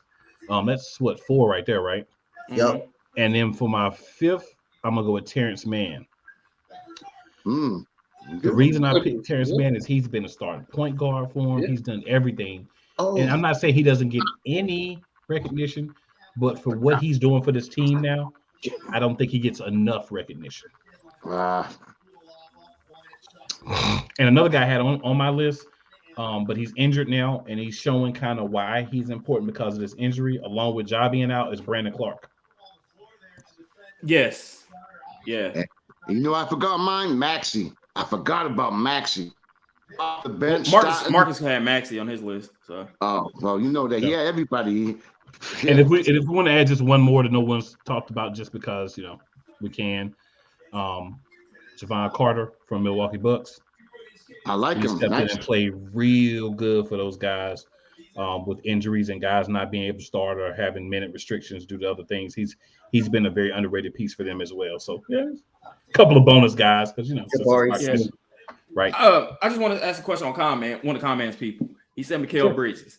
Yes. I think if Mikal Bridges is in Phoenix, he is underrated still. But what he's doing in Brooklyn, that man's he's gonna be an all-star next year. Well, that's like Marketing. We're talking about this year though. Yeah, right. He went to Utah. Yes, I mean, Markley went to Chicago, Cleveland, got no rhythm. He goes to Utah, he got rhythm. Same thing with Bridges now. He's free. He's free to be himself. And that's what holds back a lot of players because they got superstars on their team. They really can't expose themselves and be themselves. They got to fit into a system or fit into a role. When you let some people go free, they can do that. I got one more as well. You ain't gonna again a team that's losing, but if you put him on a good team, if you put him on a solid French playoff team, this guy can get more recognition and he'll be a really good player and a really good scorer and a good rebounder. PJ Washington out of Charlotte, averaging 15 points per game. If he was on someone like the Denver Nuggets or the 76ers, the dude will be very solid. Or Phoenix, he will be very solid. He's in Charlotte, so he's one of the worst organizations in the league. So he's not going to get recognition. So PJ Washington for me. I was watching them ball against my Sixers tonight. This team, MJ about to sell a lot of his stakes to the team. Like I was about to bring that up. Can we discuss that? I know that's not a topic, but can we discuss that, Cole? If you want to discuss it, go ahead, sir. Just everybody's opinion on MJ possibly selling his stake in the Hornets. I think he's had enough. He's had enough. He's had enough. He's had enough.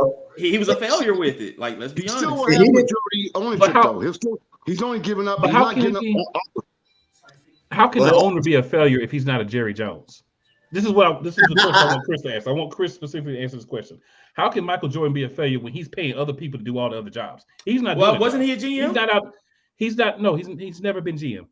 He's the owner. He stays hands off. He owns. No, he does not. You don't think Jordan's having? You don't think Jordan's picking these people? I do not. Because Michael Jordan knows what Michael Jordan's there to do. He's there to sit in the skybox. He's there to make sure there's money to write all the checks. He's there to make sure the positions are filled. There's a GM, and the GM has a job. Now, if you want to say Michael Jordan has been a poor guy at selecting GMs for the team since he's been there, okay. But if you want to say Michael Jordan's been a failure, how can an owner be a failure if he's not a Jerry Jones or a Mark Cuban or those type of guys that want to be hands-on? Michael Jordan has been completely hands-off. He's been what a traditional owner is. I put the people in place, do your job. He's not in the room with Mitch Kupchak, like Mitch picked this person, Mitch picked that person. No. Do you think he would have ever picked Michael Kidd-Gilchrist? Do you ever see Michael Jordan picking Michael Kidd-Gilchrist? He picked Kwame Brown. So yeah, I get it. So he had a piece to do with Kwame Brown being people. Yeah, Kwame Brown was right out of high school, and he looked great against high school players. There's nothing wrong with you. I'm not going to say a failure. You own a team, so you can't be a failure. But what I'm saying is the team, as an owner, your franchise is not as successful as it should be. Okay, but that's fine if you want to say that. But you can't say a personal opinion. So let me put that part in there because everybody has their own opinion. But unless you're an owner that's hands-on, how can you really be looked at as a failure? So we really don't think Jordan's hands-on in anything that he's doing in a basketball world. I live in Charlotte. Michael Jordan is not hands-on with the team. How does that mean that you live there? Because that means I know people who know people. That means when things happen, we get the word. That means I sit on the radio, listen to people talk. Michael Jordan is never included in these conversations. Michael Jordan is not a hands-on owner. He does not want to be a hands-on owner. You know what he does do? He'll go to practice, and he gets pissed off at them. He go to practice. He plays on the second team, and he whoops everybody's butt in the gym still to this day. That's what he does do. And what is that doing? Not a damn thing. Hey, but that's the point I'm making. That's the point I'm making. The players aren't that good, man. The players aren't just the players that they drafted aren't good. Whenever good. Michael Kidd-Gilchrist, Frank Kaminsky. Hey, the players that they drafted really wasn't. They missed out on so many picks. Devontae Graham, all of those guys. The people that they drafted was horrible. So they don't draft. They didn't draft well. They didn't draft well. Who they picked up in free agency? They paid too much for Gordon Hayward. Well, they had to pay. They had to overpay because my question to you, Cool, is this: you live out there, right? Do you think maybe, just maybe, because we all emphasize there's not enough black ownership?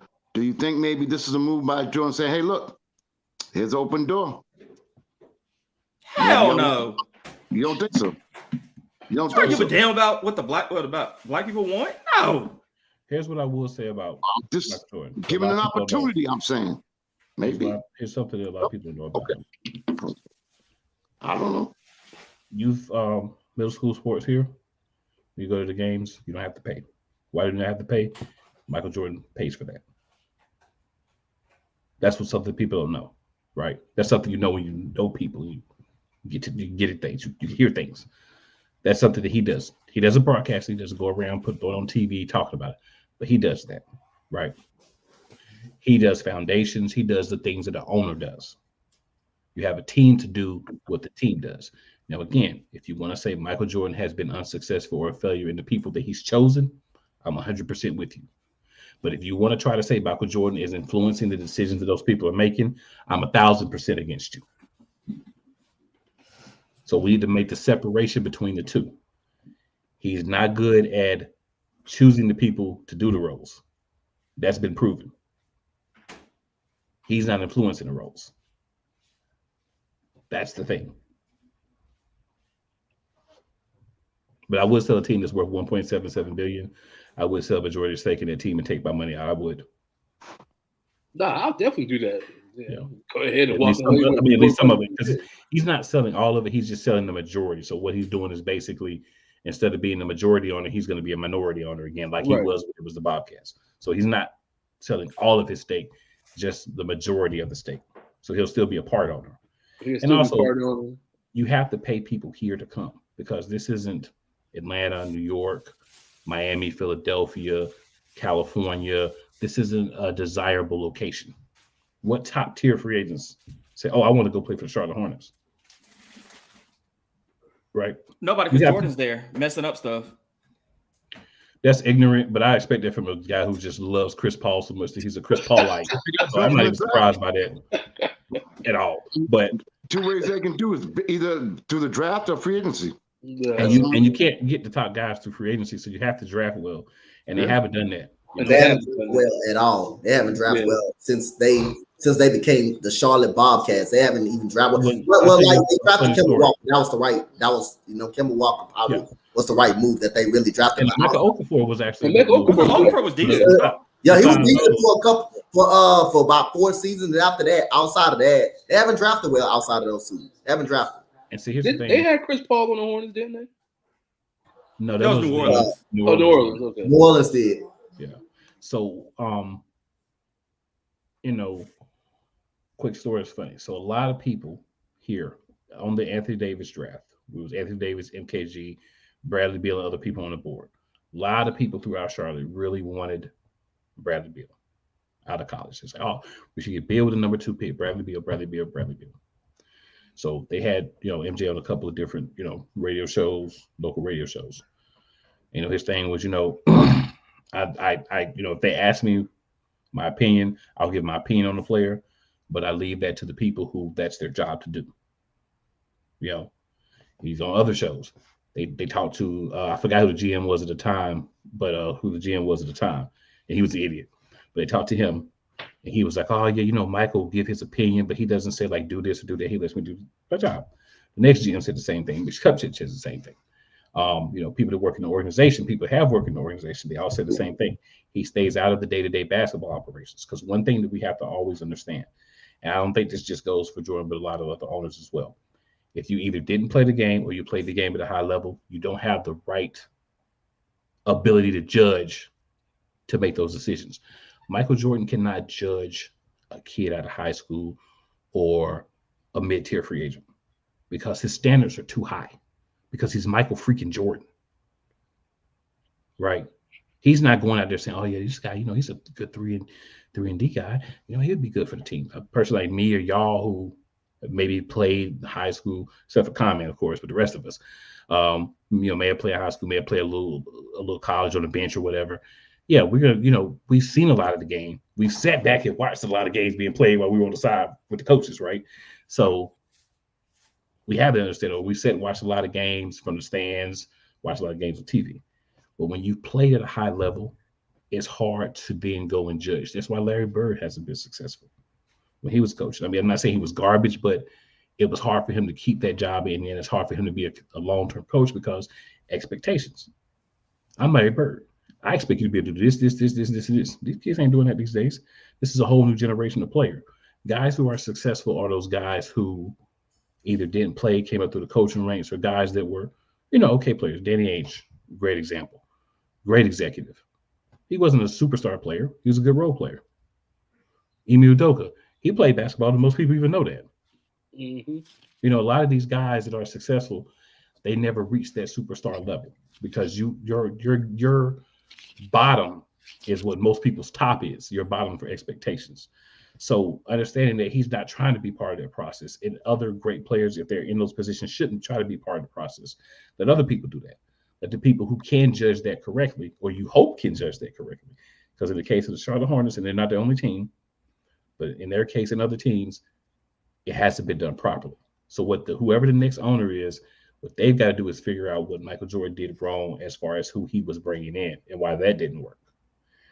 Charlotte ever wants to be a good team, there's only one way they can do it. They have to build it through the draft and get enough pieces where a mid-tier star will say, "Okay, well, Charlotte's got this, and this.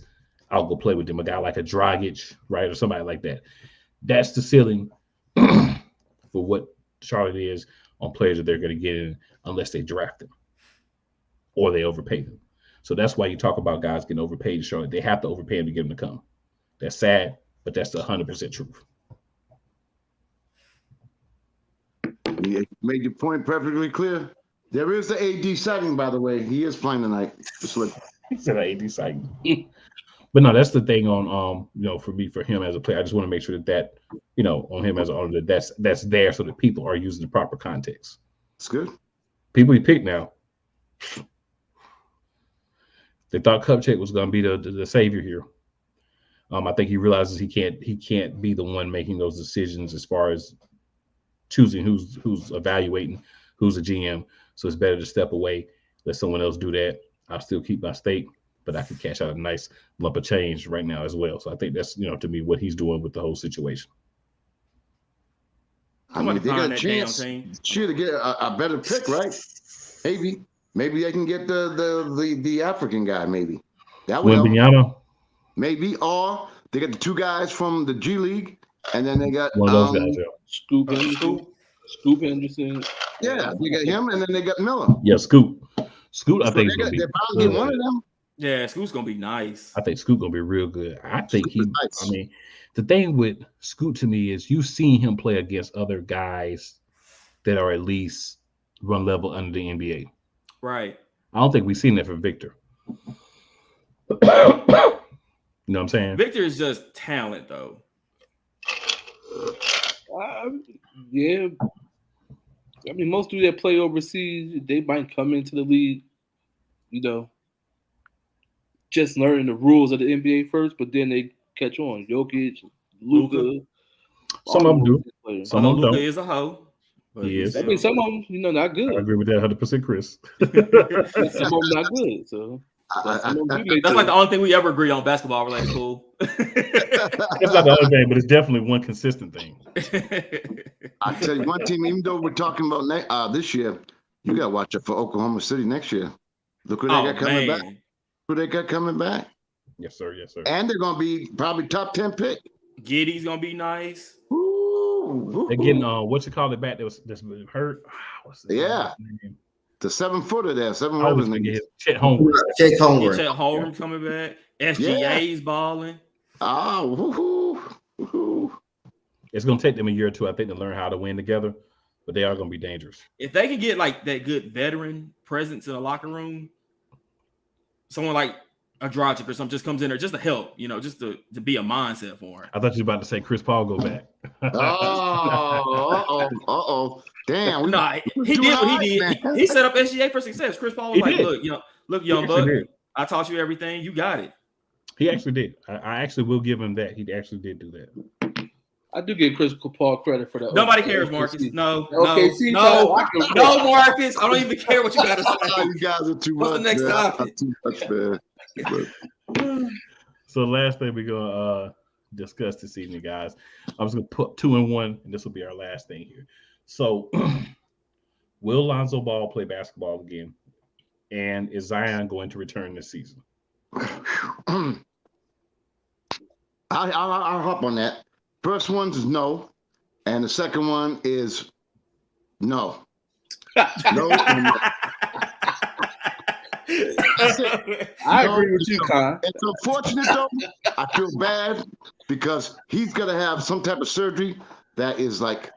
I feel bad for the Ball family, man, but he's gonna have a surgery that I never even heard what it's called. You know what it's called? The surgery he gonna have? For Lonzo? Yeah. No. Yeah. Ain't that the same thing Brandon Roy had?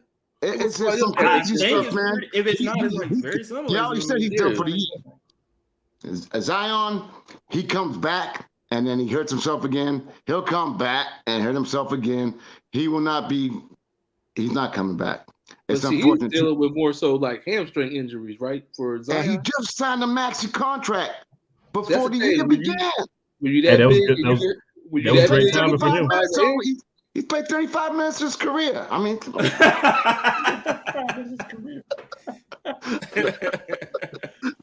Coach Dante, what you got, man? What was the question again? Is Lonzo Ball going to play basketball again? Is Zion going to play again this season? I don't know if Zion gonna play again this season. I don't think he's gonna play again this season. I think he's gonna be out for the rest of the season. And for Lonzo Ball, I'm gonna go NA up on that one. I actually don't know. I think it's an opportunity you can do it, but when you can't get up out the bed and you can't walk on your leg, that's a problem. That's a certain problem. So when you can't do that, that's signs for disaster. So it's a good chance you may see him back, and it's a good chance you don't. But other than that, he was getting his career on straight. His 3-point shooting was really good. He was shooting it at 40%, which is really good for him. You saw he was changing his form. He changed the form of his shot, which really looked good. But when you can't get up out of bed and you can't at least walk on it, that's a problem. Yeah. What you got, Chris? No to Zion. Because if he does it, I mean, it just throws off everything that they've done without him anyway. You know, he'll mess up chemistry going into the playoffs. I know he's like an important piece to it. Like he would make them better, but just from what they've done going to the playoffs, he could throw that off. So you're gonna let him ride out this year. Don't risk anything else, because I mean, if you get him in the playoffs to do what? Get him in the first round if y'all make it in, you know. So I'm just gonna let him rest it out. I don't really want to speak on Lonzo. I would love to see him come back. Like Coach said, he was finally getting the credit that he was deserving. He had fixed that shot. He put the time in. He was already a hell of a defender, a great passer. So he was improving. We know he's missing next year. If he misses the year, anytime the year after that, unfortunately, you do kind of want to just hang it up. Yeah. And that's my thing with Lonzo. Is like he's not a high flyer. He's not 360 dunking them like that. And for your legs, that might be a problem. You know, and for him to put the work in that he did, to go out like that, as of right now, that's tough. Yeah, it is definitely. Well, Zion, he might return, but then again, he might be out the next game. You just don't know with him at this point. I mean, and for him, for his body size to fly like that, I was gonna say that. I think his weight, for him being so big, caused a little bit of an issue for him. I agree. So I don't think he's coming back this season either. So I don't really say this. Oh, I'm sorry, Cole. No, you good. I'm gonna agree with Chris on Zion. I don't think he comes back. I think that they'll be better off because they've had to play so long without him. They're a better team, of course, with him, and I've said this on several occasions. But I think you're at a point now. You're going in a stretch of the season. If he's not available to play now, we're shaky on the hamstring. Like Marcus even said, why risk it? Just sit out. No need to risk it for the biscuit. Just sit out, work on some conditioning, try to maybe see if you can drop some pounds. He's always going to be a large guy. He's got a big frame, but maybe see if you can cut down a few pounds and change some of those explosive wild dunks to just a nice layup off the board or just a regular dunk. You know, just try to keep some of the wear and tear off of your body when you do return. And I think you'd be better off to just do that next season because I don't think anyone has New Orleans winning a championship. So if you're not in the championship hunt and you've got a guy who has shown some ability to be fragile, kind of like Anthony Davis has been at times as well, when you're in a situation where you're not really going to benefit too much from his return, just like the Lakers did with him last year, just shut him down. Stop that he's going to play, maybe not, and just let him not play. So Lonzo Ball is having a cartilage transplant, surgery. So this is going to be the third surgery. I think he plays again, but I don't think he plays at all next season. So I think we're looking at him having the surgery and him not seeing a court at all next season in a game. I hope my expectation would be somewhere near the last half of the season. He starts to do some basketball activities, maybe by himself, shooting, dribbling, things like that. But I don't think he plays a game at all next season either. And I think after that, they reevaluate him and he at least has an opportunity the season after next, the 2024-2025 season. Next year would be 23, so 2024, 2025. I think that season he will be able to make a comeback. The question will be if he will be able to stay on the court once he gets back. But I think he'll at least get back on the court and have a chance to play and see if that cartilage surgery helps.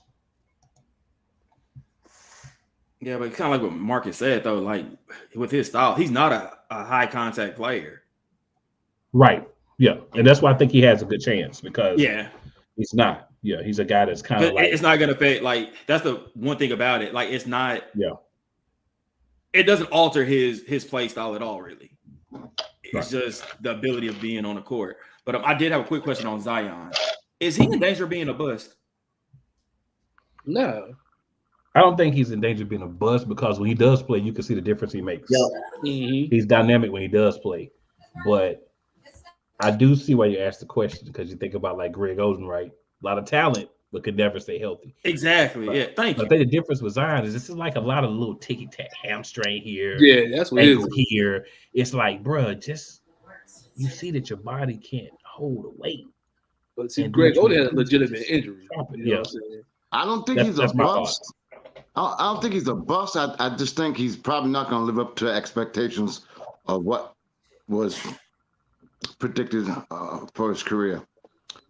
Okay, that's a better way to put it, man. Thank you. Zion's going to be one of those type of players. I feel he's going to have a short career. He's going to be a great player when he's on the court, but the injury is going to take over. So I'm not going to label him as a bust. When he's on the court, he's dominant as hell. He's a 20-point per game scorer. He's at least a 23-point per game scorer. But his injury, it look like for him, it look like his career going to be cut a little bit of short the way it's going right now. So he's going to be Blake Griffin? No, because at least when Blake Griffin was a high flyer, and he matched his body type. Blake Griffin played like what, 14 years, 13 years? Well, it could be something like that. He played a high level. I can see why you're saying that, yo. Go ahead. It could be something like that. Type, it fit Blake Griffin. For Zion, you can't be jumping that high with that weight, you know. But it could be the similar thing because you have a certain amount of time, 6 to 8 years, where you like a star player, and then you understand how to play a different game, and maybe you're not a star anymore, but you're a good role player. Right. So maybe that is a good like. I think that's a good comparison right there with the career. Yeah. Maybe. Yeah. But see, here's the thing. With Blake Griffin, he was still healthy enough to give you, some solid years, without in and out the lineup. Zion, well, he had some years where he was hurt right for a while too. Yeah. So I think that's a good comparison because he comes back and has like a second chapter of his career where you're not the guy anymore and you're not really dunking anymore. Like Blake Griffin don't dunk in games no more, right? Like every once in a while you might see him do like a little simple dunk. He ain't flying around doing 360s, dunking on people, exploding and all that. He's understanding where his body is at and how he needs to play to be able to play that 20, 25 minutes he played. But see, that's what I'm saying. That's a good comparison. With Blake Griffin, you know what he gave you. See, Zion's still early, and this is what, his fourth season, I think? Fourth? Yeah. He came the same year as Ja. Yeah, so it's like, at least Blake Griffin gave you 4 or 5 good years straight. No injuries playing. I think you'll get that. He injured a lot. Remember, he missed his first year. Yeah, he missed his whole first year. Yeah, I'm saying he gave you like 4 or 5 good years of basketball. Like, well, I mean, I think you'll get that from Zion. Zion's been out of lineup since he got into the NBA is what I'm saying. But I think what he's saying is, here's what you're looking at, like the body types and their production at their quote unquote peak.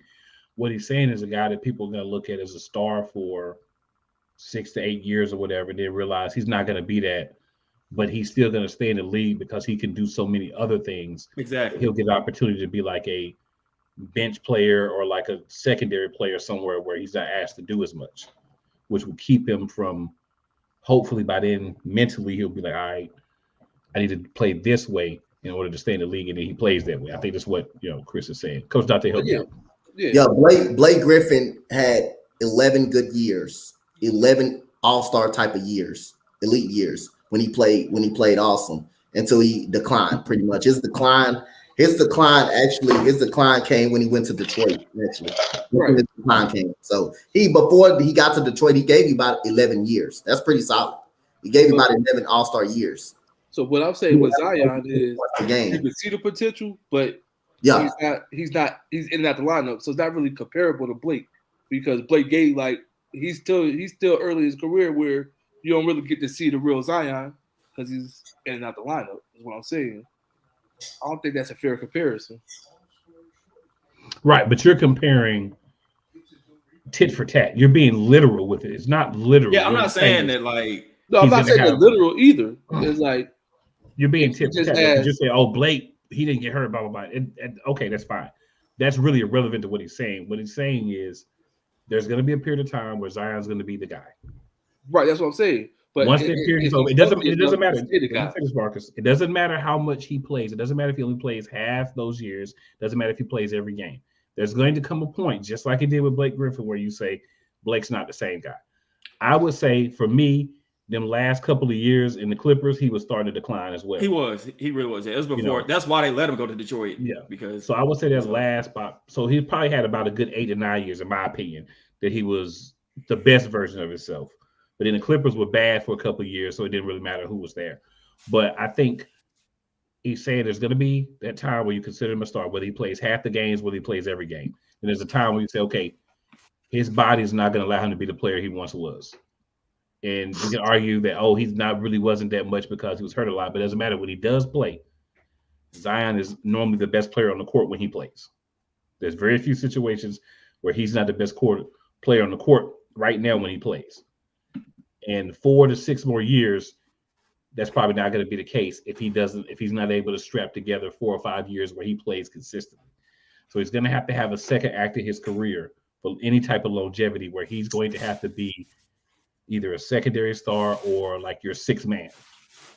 That's the role that Blake had to adjust to and adapt to. So what we're saying is that career comparison. You're the guy for a while, but then to stick around, you can't do a LeBron and continue to be the guy. You're going to have to, or even like a Chris Paul, because Chris Paul, to me, I don't feel he's as good as people make him out, but he's been consistent.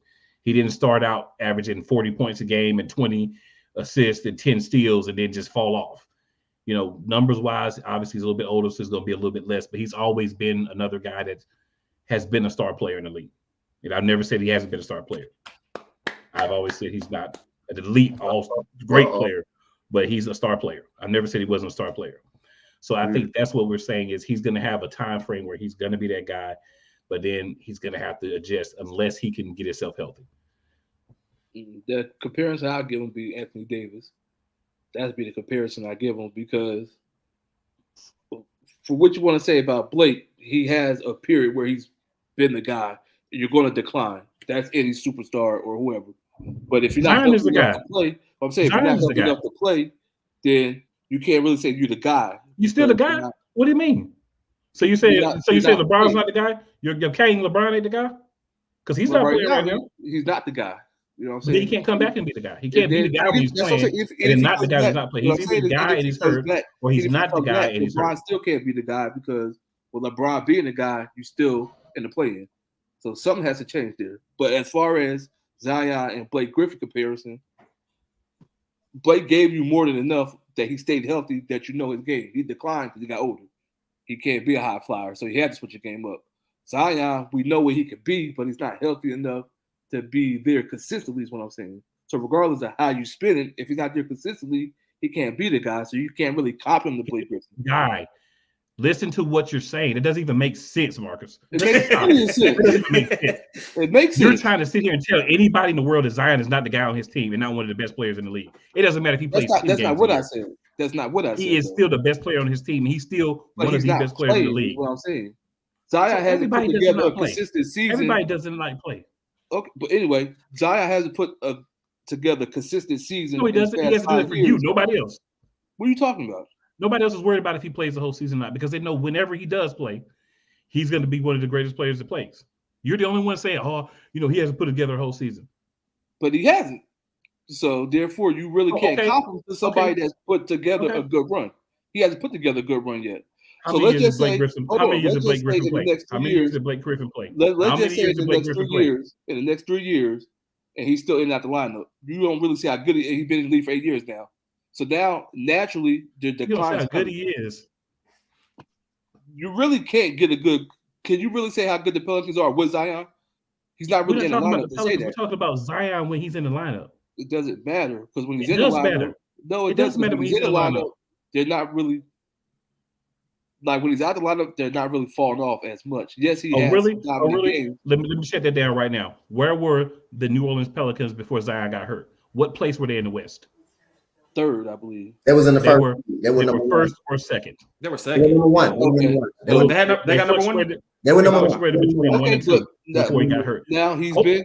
Now he's out. What I'm saying is, if you can't compare an 11-year career to a 5-year career with no consistency to it, that's what I'm not saying that. No, I'm saying because that. Listen, what I'm saying. So even after you say 4 to 5 years, he's a man on his team. Okay, but if you're hurt and you're not putting together a consistent season, you can't be the man. So Anthony Davis has never been the man on his team. Who?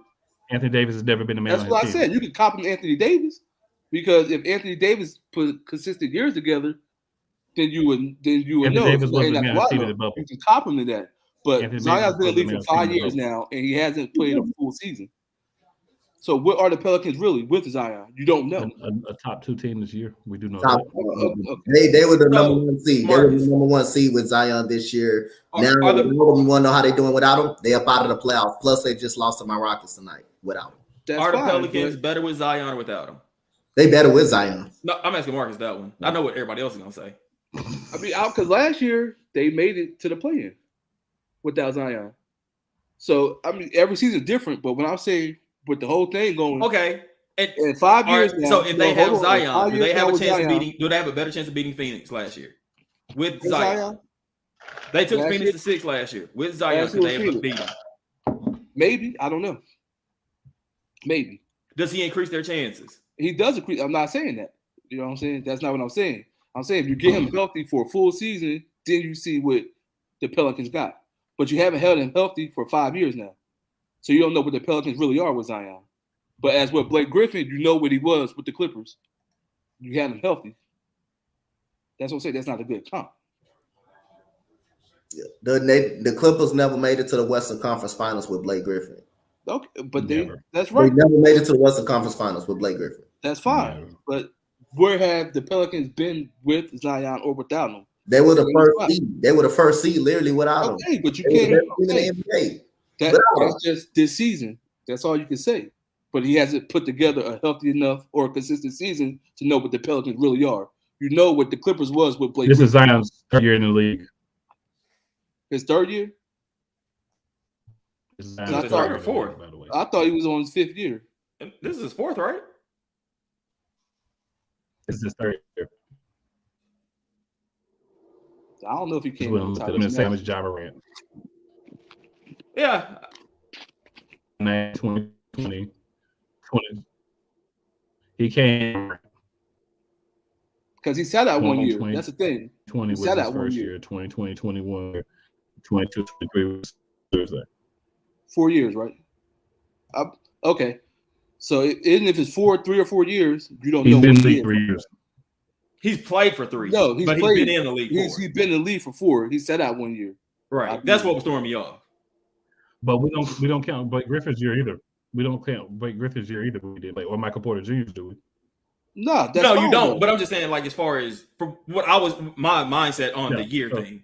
Like, I know his rookie year is Ja's rookie year, but I'm going off of draft day. What I was looking at. That's what I was trying to. Okay, so even in 4 years, you still don't know what y'all got with Zion consistently because he's in and out the lineup. Is all I'm saying.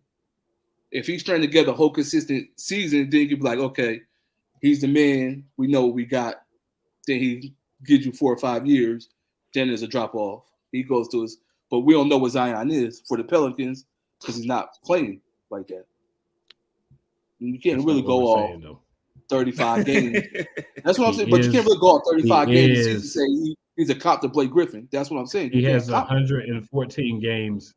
He has 114 games in his career. He's averaged 25.8 points, 7 rebounds, 3.6 assists. He shot 60% from the field, 34% from three. He shot 69% from free throws. I'm not saying that the man's not good when he's playing. And he's been the reason that the Pelicans have been better when he's been on the court than when he's not. They did make the play-in last year. That's great. They had Zion, they would have been a better team. So what I'm saying to you is Zion is a bona fide baller. Everyone can see that. If you want to say you want to see the full season before you say that, that's fine. The rest of us know, as well as the rest of them. What I'm saying is he's not. I'm not saying he's not an all-star caliber. He's not great. What I'm saying is the comp to Blake Griffin is just not a good comp. That's what I'm saying. It's a great comp. It's not a great comp. It's a great comp. It is a wonderful comp. It's not a great comp. It just doesn't make no sense. Interesting It's show. a wonderful comp. Great job, Chris, with that comp. Don't let him fill your head up. That was a bad Just comp. because one blasphemous dude. It's not blasphemous. Like, how can you play 136 games, 82 seasons in the game? You've been in the league for 4 years. That doesn't add up to being, you know what I'm saying, a good all-star player. I'm sorry. You're hurt. It does add to. Wait, you're agreeing with him being an all-star player now? Because he's been an all-star. Like, he's been an all-star. You're going to compare this to Blake Griffin. Like, that's the bad comp. He's been an all-star. Are you saying Zion's not an all-star right now? I'm not saying that neither. What I'm saying is he ain't saying nothing. He's just saying he don't like the comp. And he's trying to dance from every angle to try to make it right. How you going to go with somebody that you know proven in the Clippers that played, but you're trying to say that somebody that's played 132 games in 4 seasons is compared to this guy? But you're looking at from, and this was not my point to begin with. You're looking at Blake's whole career right now. If you look at his first few seasons, he didn't play all 82. If you even take his first few seasons, it's still better than Zion's. Well, his first season ain't better than Zion because his first season he didn't play a game. Zion did play 24 games his rookie year. He missed the 2021-2022 season with a foot injury. So he's only played 3 years. I'm not counting the year of the foot injury. But he's technically been in 4 years, but he's played 3 years. But he did play 24 games his rookie year. Blake Griffin didn't play a game his rookie year. So okay, but Blake Griffin in that he did have better rookie year than Blake Griffin because he stepped on the foot. Still has a better career than Zion Williams right now. If you take those 3 years, his first 3 years, he definitely or 4, you take his. Definitely if you take his first 4 years, it's a better career than Zion's right now. He hasn't had a year where he's been better than Zion. He definitely has not. Okay. He's played more. He definitely has not. But okay, you got your. There's never been a team. I got mine. The bad comp. There's never been a team that Blake Griffin has been on where he has been the superstar. The Clipper days. If Blake Griffin wasn't on the Clippers, they don't get nowhere. If Chris Paul wasn't on that team to throw him lobs, what do we have from Blake Griffin? The same thing. You see what I'm saying? I mean, Clippers wasn't even a playoff team before Chris Paul got there. Chris Paul. I'm not going to sit here. Wait. Y'all compliment Chris Paul. Let's go home. Let's go home now. Chris Paul got complimented. Chris Paul was a first year they were a playoff team. Blake Griffin couldn't even lead the team to the playoffs. Okay. And they did it with Chris Paul. Let's go home. Chris Paul got that the postseason. They were the playoff team. Chris Paul complimented. Everybody needs a good point guard. You know what I'm saying, to show their talent. Okay. So what? He got there without Blake Griffin. Are they really getting as far as they did? I don't think so. But hey, basketball was played a different way at that time too. So that's just a bad comp. I don't care what you say. It's a bad ladies comp. and gentlemen, as usual, Marcus doesn't see what we all see. That's fine. He's entitled to his incorrect opinion. Yeah, that's just a bad comp. He's entitled to his incorrect opinion. I'm always going to say, because we live in the United States. I'm always going to say Jordan had 2 good 3 years. No, Marcus, we've been on 2 hours. You know what I'm saying? So no, I'm just going to put it like that. All right, so we are going to end the show now because Marcus is now going off with the stuff that has nothing to do with what we're talking about. So, you guys have a wonderful evening. Appreciate everyone that came on tonight. And, this was a pleasure. I can't stoop that low. I'm sorry, but I'm sorry. I'm just too high. You can't get to the level. You're too low. Too low. That's You know what what I'm it is. saying? But My all right, intellect gentlemen, is too we'll high. holler at y'all. That you follow the same Shout out to path everyone as on the everybody panel else. this year. Shout My out to everyone that's frequency is like watched. this. Shout out to everyone that watches That's the my replays. And It goes like Marcus this. and his fantasy frequency, along with his fantasy other things. This is the man who said Chris Webber. Zion and Blake Griffin together. This the same dude that said Chris Webber was an all-time great player. And that Patrick Beverly is an all-time Chris great a top 5 player.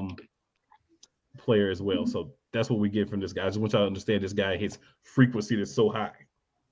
So y'all have a great evening, and we'll see you next week.